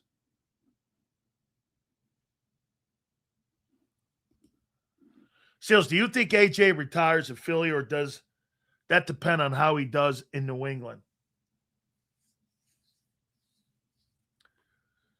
Yeah. I'm going to retire where I had my most success. And if that's Philly, why wouldn't it be? Okay? I mean, if he goes to New England, A.J. Brown puts up gigantic numbers. New England fans, like you guys, count Super Bowls, not numbers. They're going to look at him as Tony Romo or Dak Prescott if they don't win. They'll never revere him like Edelman and Amendola. Those guys have ranks, were accomplished in the postseason. They'll never look at those. A.J. Brown will never be looked at in the same light by Patriot fans if they don't win a Super Bowl up there. How could you? Amendola was Edelman was a Super Bowl MVP.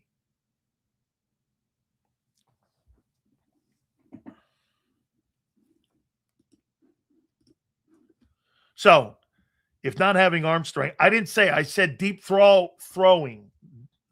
When you hear somebody say he throws a great deep ball, so what? Isn't good, then what is? If it's winning, then why all the Jalen hate? If there's no Jalen hate, I hate the style of play. He's not a dude. Peyton Manning doesn't have a strong arm, but he knows where to fucking go with the ball. Your guy can't read defenses.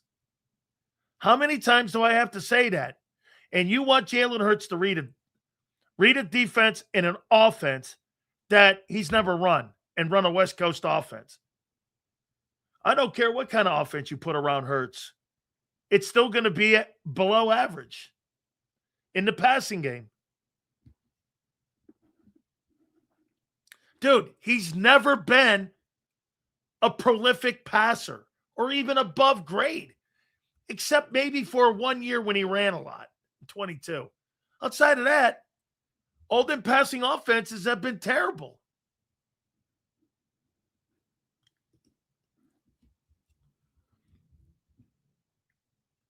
Brees didn't have a deep ball after he messed his shoulder up. He found other ways to win. Correct.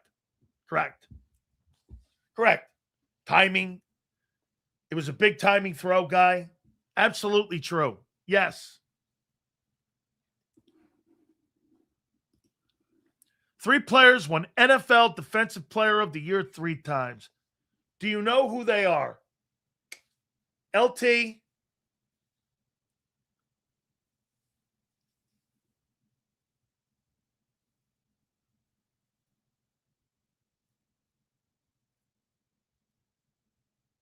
Joe Green.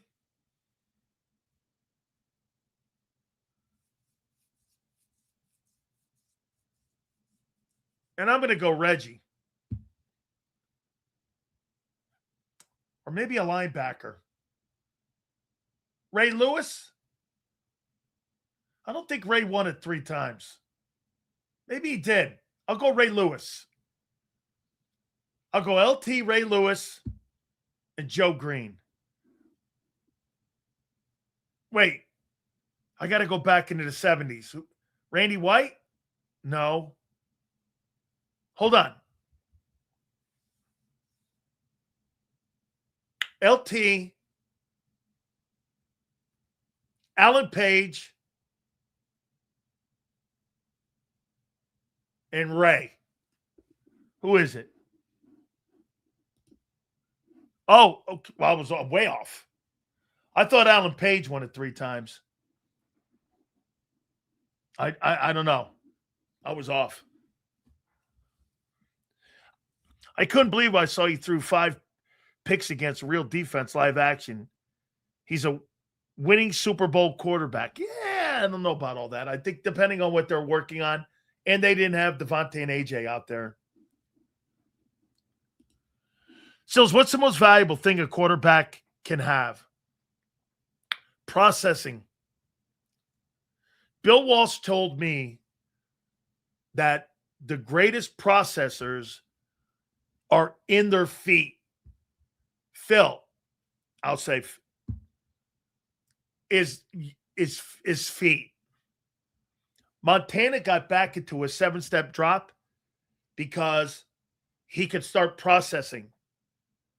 And Brady the same way. Great feet. Moving your feet around. If you've got great feet, it's not really, hey, this is so you know and hear. When you hear people say the guy's got a great arm, a strong arm, they don't know what they're talking about with quarterbacks. Starts with your feet. You got great feet, you're going to be traditionally a pretty great quarterback. If you don't have great feet, you're not going to be. Your technique's off. You can't process. The problem that Vinny Testaverde had, I always felt, was that he drifted to his drop. So by the time he got back there, the defenses were setting in their sets, and Vinny never really saw his landmark. And he was late to the read. You could be late to the read. That's all defensive coaches. That's why they try to, as much as they possibly can. You know what a lot of great coaches do? A lot of great coaches, what they'll do, post-snap stuff now because they want these quarterbacks to get so late in the count, 25, 24, 23, 22. That's why it's important to get that play in. When you're not getting that play in and you're dicking around in the huddle, what's the play? 24, 25. What are we doing?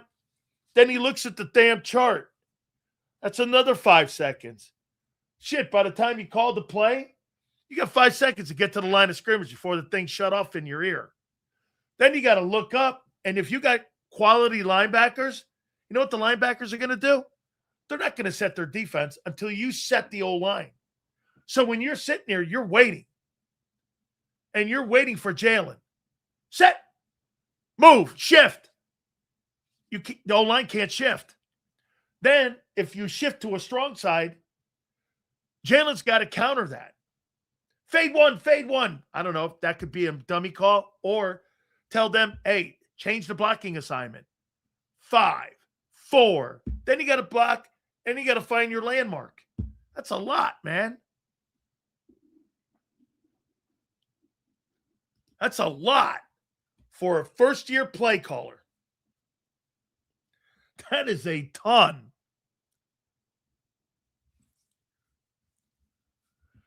Sales coaching staff has to do a better job giving Jalen easy completions as well to get in rim, and they haven't done that so well recently. It's like home run or nothing in ring. Dude, they give him – it's true.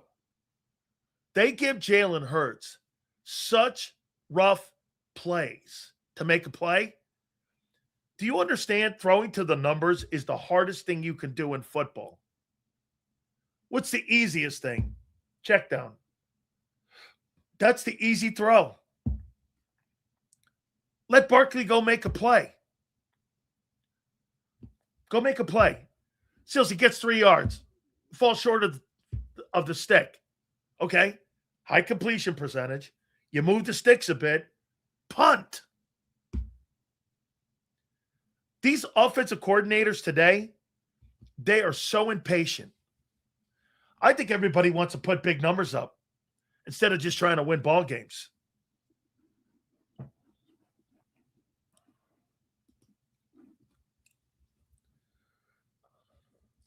So would you say Hurts' best asset is mentality or something else? I think it's his willpower. By the way, I think he's smart at the feel of the game. Processing defenses, I don't think he's very good at it. I don't really think he's a one-read guy. Then he sprints.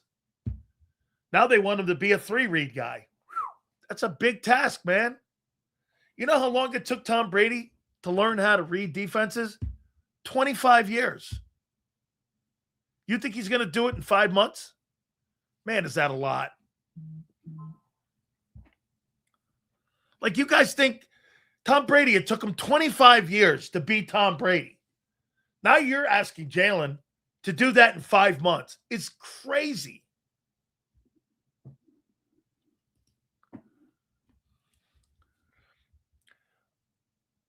I'm looking for how this team responds to a terrible performance last game. No excuses. We look like ass out there. Poor coaching, execution, bad look in last year's shit show offense. Hey, Twiz, you know what I'm looking for? Oh, you bet. My number one is going to be Sean Mannion. Okay, Twiz, here's my assessment of him. Last week, you let the ship sink. You got lesser talent at quarterback and everywhere else. O-line, running back, tight end, everything. Get me a first down. Get me a few first downs on third down. Show me you can move the sticks when there's a disaster or you don't have all the A-plus talent.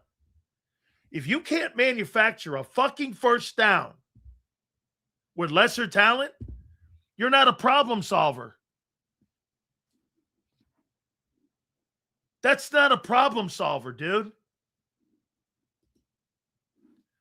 Seals, can you look at TJ Watt 26X? I want to know if you thought he got screwed for the Defensive Player of the Year. I forget who was up for it that year. I'd have to know who the other guy was.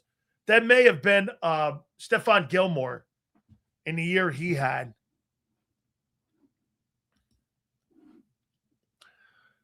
There's a stark contrast between Shanahan and Tom Moore.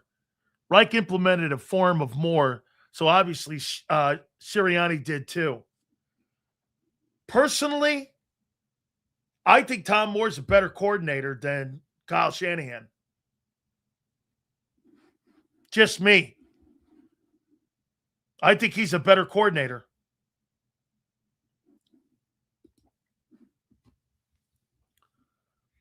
Tom Moore's offense is almost exclusively built on a minimal playbook and accurate or snap assignments. Absolutely true. The quarterback goes to the line of scrimmage, and he'll determine the play. Tom will go, here's where we are. Peyton Manning, Tom Moore would be in his ear. Hey, you want to hear this too, Rasputin? The one thing Tony Dungy did not want to do when he got the Colts job and they fired Jim Morris Sr., Tony Dungy told me, he said, hey, Tom Moore is my guy. Tom Moore was his guy, I think, in Minnesota somewhere, maybe at the University of Minnesota. They were in college together, and he knew how great Tom Moore was. I think they were up there with Tressman. And when he got that job, the only guy that survived was Tom Moore. And he was a coordinator of Peyton Manning for 10 years. Then he helped construct that offense with Bruce Arians down in Tampa for Brady to win the Super Bowl. He was the consultant there with Arians when they won that Super Bowl when Brady went to Tampa. He helped construct that offense. Remember when they were 7-5, the Bears beat them, and they were struggling? They went on and won 11 straight ball games after that. Or like, what was it, 8, 9, 10, 11, 12. I think they won 9 games after that. 9 in a row. Because Moore came in and went, you guys both have to get this. Tom wanted intermediate passing. Bruce wanted deep throws. So they combined it, and Tom created this offense, and that's what they ran the rest of the way out. Brilliant guy, man. Truly one of the greatest offensive minds of all times, Tom Moore. Wow, Vic Fangio was the DC in Indy then? Man, what a great coaching staff. Chuck Pagano put that coaching staff together, by the way.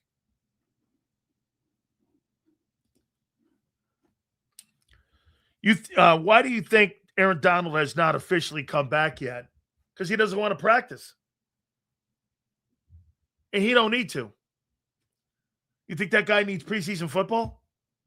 He needs conditioning more than he needs anything else. He's a little bit removed from the game. So to me, the physicality is going to be the issue. I bet you that, get this, my concern with Aaron Donald would be lower body injuries, ankle, calf, quadricep, groin, shit like that. Maybe a shoulder, because he just hasn't had contact in 2.5 years.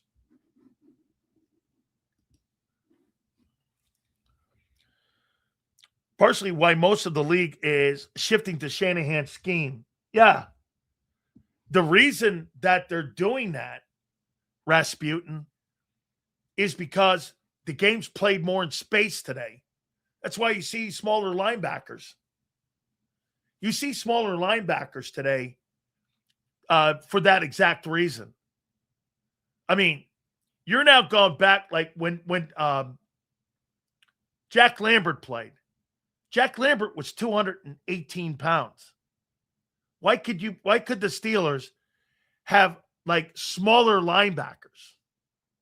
Well, because you had Mean Joe Green in front of him. You had L.C. Greenwood. You had Dwight White. You had all them big horses in front. So they played with – that's where Tony created the cover 2 linebacker. You know, hey, get this. You know the stuff that Vic Fangio runs? They were running that shit in Pittsburgh. What do you think the 2-eye safety is? That's the Tampa 2. It's just a different variation of it. Name me edge rushers. Name me the edge rushers that Tony Dungy had in Tampa. Simeon Rice? All right. Who else? You had Sapp in the middle. You had Brooks. And you had Barber. And you had Lynch. Right up the heart of the defense. Well, who does that remind you of? The Eagles.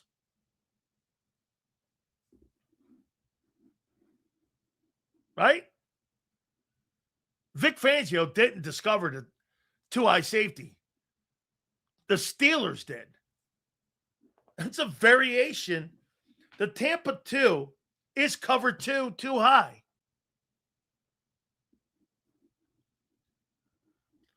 I said Tampa. By the way, I never thought those defenses in Indianapolis were all that hot. Yeah, Jimbo. Freeney was an outside rusher in Indy, but those defenses were nowhere near the Buccaneer defense that Tony had in Tampa. It was all built up the middle. It's all good, dude. No. I'm talking, dude, I'd rather have a defensive tackle than an edge rusher. If we're going to go elite. If I have to pick an elite guy. Vic's got a different variation of it, though. I just said that. The basics of it is cover 2 high safety. Tony Dungy, and actually, that was a Steeler thing. Woody Wurtenhofer and Bud Carson really were the first guys who did that. You know? And then Vic morphed off it and added more components to it. But he plays 2-eye safety the same way Dungy does. Don't get beat deep. Keep everything underneath. And the Steelers ran that. And get this. The reason why you can go 2-eye, in Pittsburgh, you have me, Joe Green. You got L.C. Greenwood. You got Jack Cam. And you got Lambert. And you have Mel Blount. Donnie Shell. All them guys.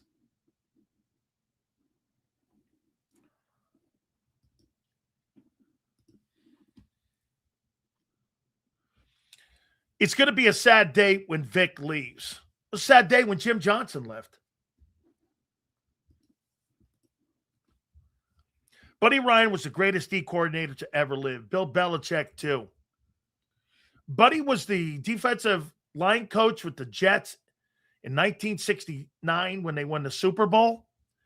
He was the D-line coach for the Purple People Eaters. He created the 46 in Chicago. He created the gangrene. I'm sorry, man. I still go Bill. But Buddy's in the top 5. Truly one of the greatest defensive coordinators of all time. No question about it. His impact on the game is felt in numerous teams. Shit, that Arizona team was good defensively when he was there.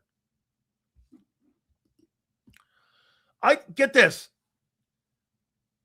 I'm still going to go Spagnuolo because Spags, Spags got 4 rings as a D coordinator on 2 different teams. Vic's there. I think that guy in Seattle's pretty good. That head coach. Oh, I see. Now, Super Bowls, in your eyes, they matter with Hurts because Spags has got 3 or 4 Don't matter with him. Got it. Okay. McVay and Shanahan say Vic's defense, the toughest to plan against. Post-snap movement has made offensive adjustments. I think that's one of the advances that Vic has made where Dungy's were not a lot of post-snap. I think Vic is really great on post-snap. Spags over Buddy? No.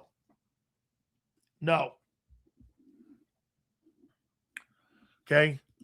That was one of the greatest signs of all time. It really was. Finding an Aeneas Williams gave Michael Irvin more shit than anyone his entire career. He was physical. I think he played with the Rams too. Man, was he a good coordinator. Man, was he just a great player. All right, let me pay some bills. Our great friends at Morgan & Morgan, the number one injury law firm in all of America for a reason, and it is because they win. Tell you about the family in Pennsylvania that was initially offered $650K. They got nearly $30 million in settlement. Or the family who was offered $350,000, they got nearly $12 million in settlement. No firm like Morgan & Morgan. Go to forthepeople.com/big sales or pound law 529. That's forthepeople.com/big sales or pound law 529. And do me a favor. You tell them Big Sales sent you. There's a reason Detective Johnson is the gossip king. Oh, did you hear? Jackie and Tom are getting a divorce? Mm-hmm. Sad. Well, I heard that Ashley had work done on her face? Yeah, oof. Just like there's a reason Morgan & Morgan is America's largest injury law firm. Injured? With over $25 billion recovered for our clients, there's a reason to go big. Bathroom? Okay. Morgan & Morgan, America's largest injury law firm. Oh, okay. Ignite your nights with free live entertainment daily, only at Live Casino and Hotel Philadelphia's Center Bar. 7 days a week, enjoy some of the region's top party bands, performers, and DJs as they take the stage in the heart of the casino action. Great cocktails, live music, and lively moments. It's all happening at Center Bar at Live Casino and Hotel Philadelphia. Visit livecasinophilly.com for more details and the complete list of upcoming events. Must be 21 or older. Gambling problem? Call 1-800-GAMBLER. This is Eric. When he got injured in a car accident, he called Morgan & Morgan. He not only gets a lawyer, he gets trial lawyers like Sam and Jessica, who are in it to win it. He gets his own investigators with briefcases, leather ones. And if you ever have questions, our customer service folks keep things rolling. Injured? We're your army. Morgan & Morgan, America's largest injury law firm. Welcome to the Jet Setters and the High Rollers, to the Shot Takers and the Tastemakers. Welcome to the Viewfinders, the Thrill Seekers, and the Night Owls. Welcome to everything you could possibly want on one 5-mile island. Welcome to the Wildwoods. Book your stay today. In our hometown, we all look out for each other. We go the extra mile to lend a helping hand. We step up to keep our communities going strong. And at Independence Blue Cross, we're here to keep you going strong. We've been deeply rooted in our communities for more than 85 years. And that connection to members has earned us our spot as the #1 health insurer in the region. So while you look out for your neighbors, know IBX is always looking out for you.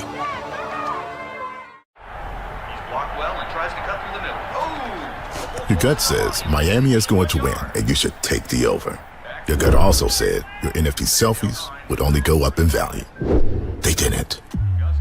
But your head is on Sports Grid and knows the QB is in concussion protocol. The backup has a 45 QBR against the zone coverage. The New York D has the most sacks in the league. So yeah, trust your head. It's smarter to be on Sports Grid. EAGLES. Eagles.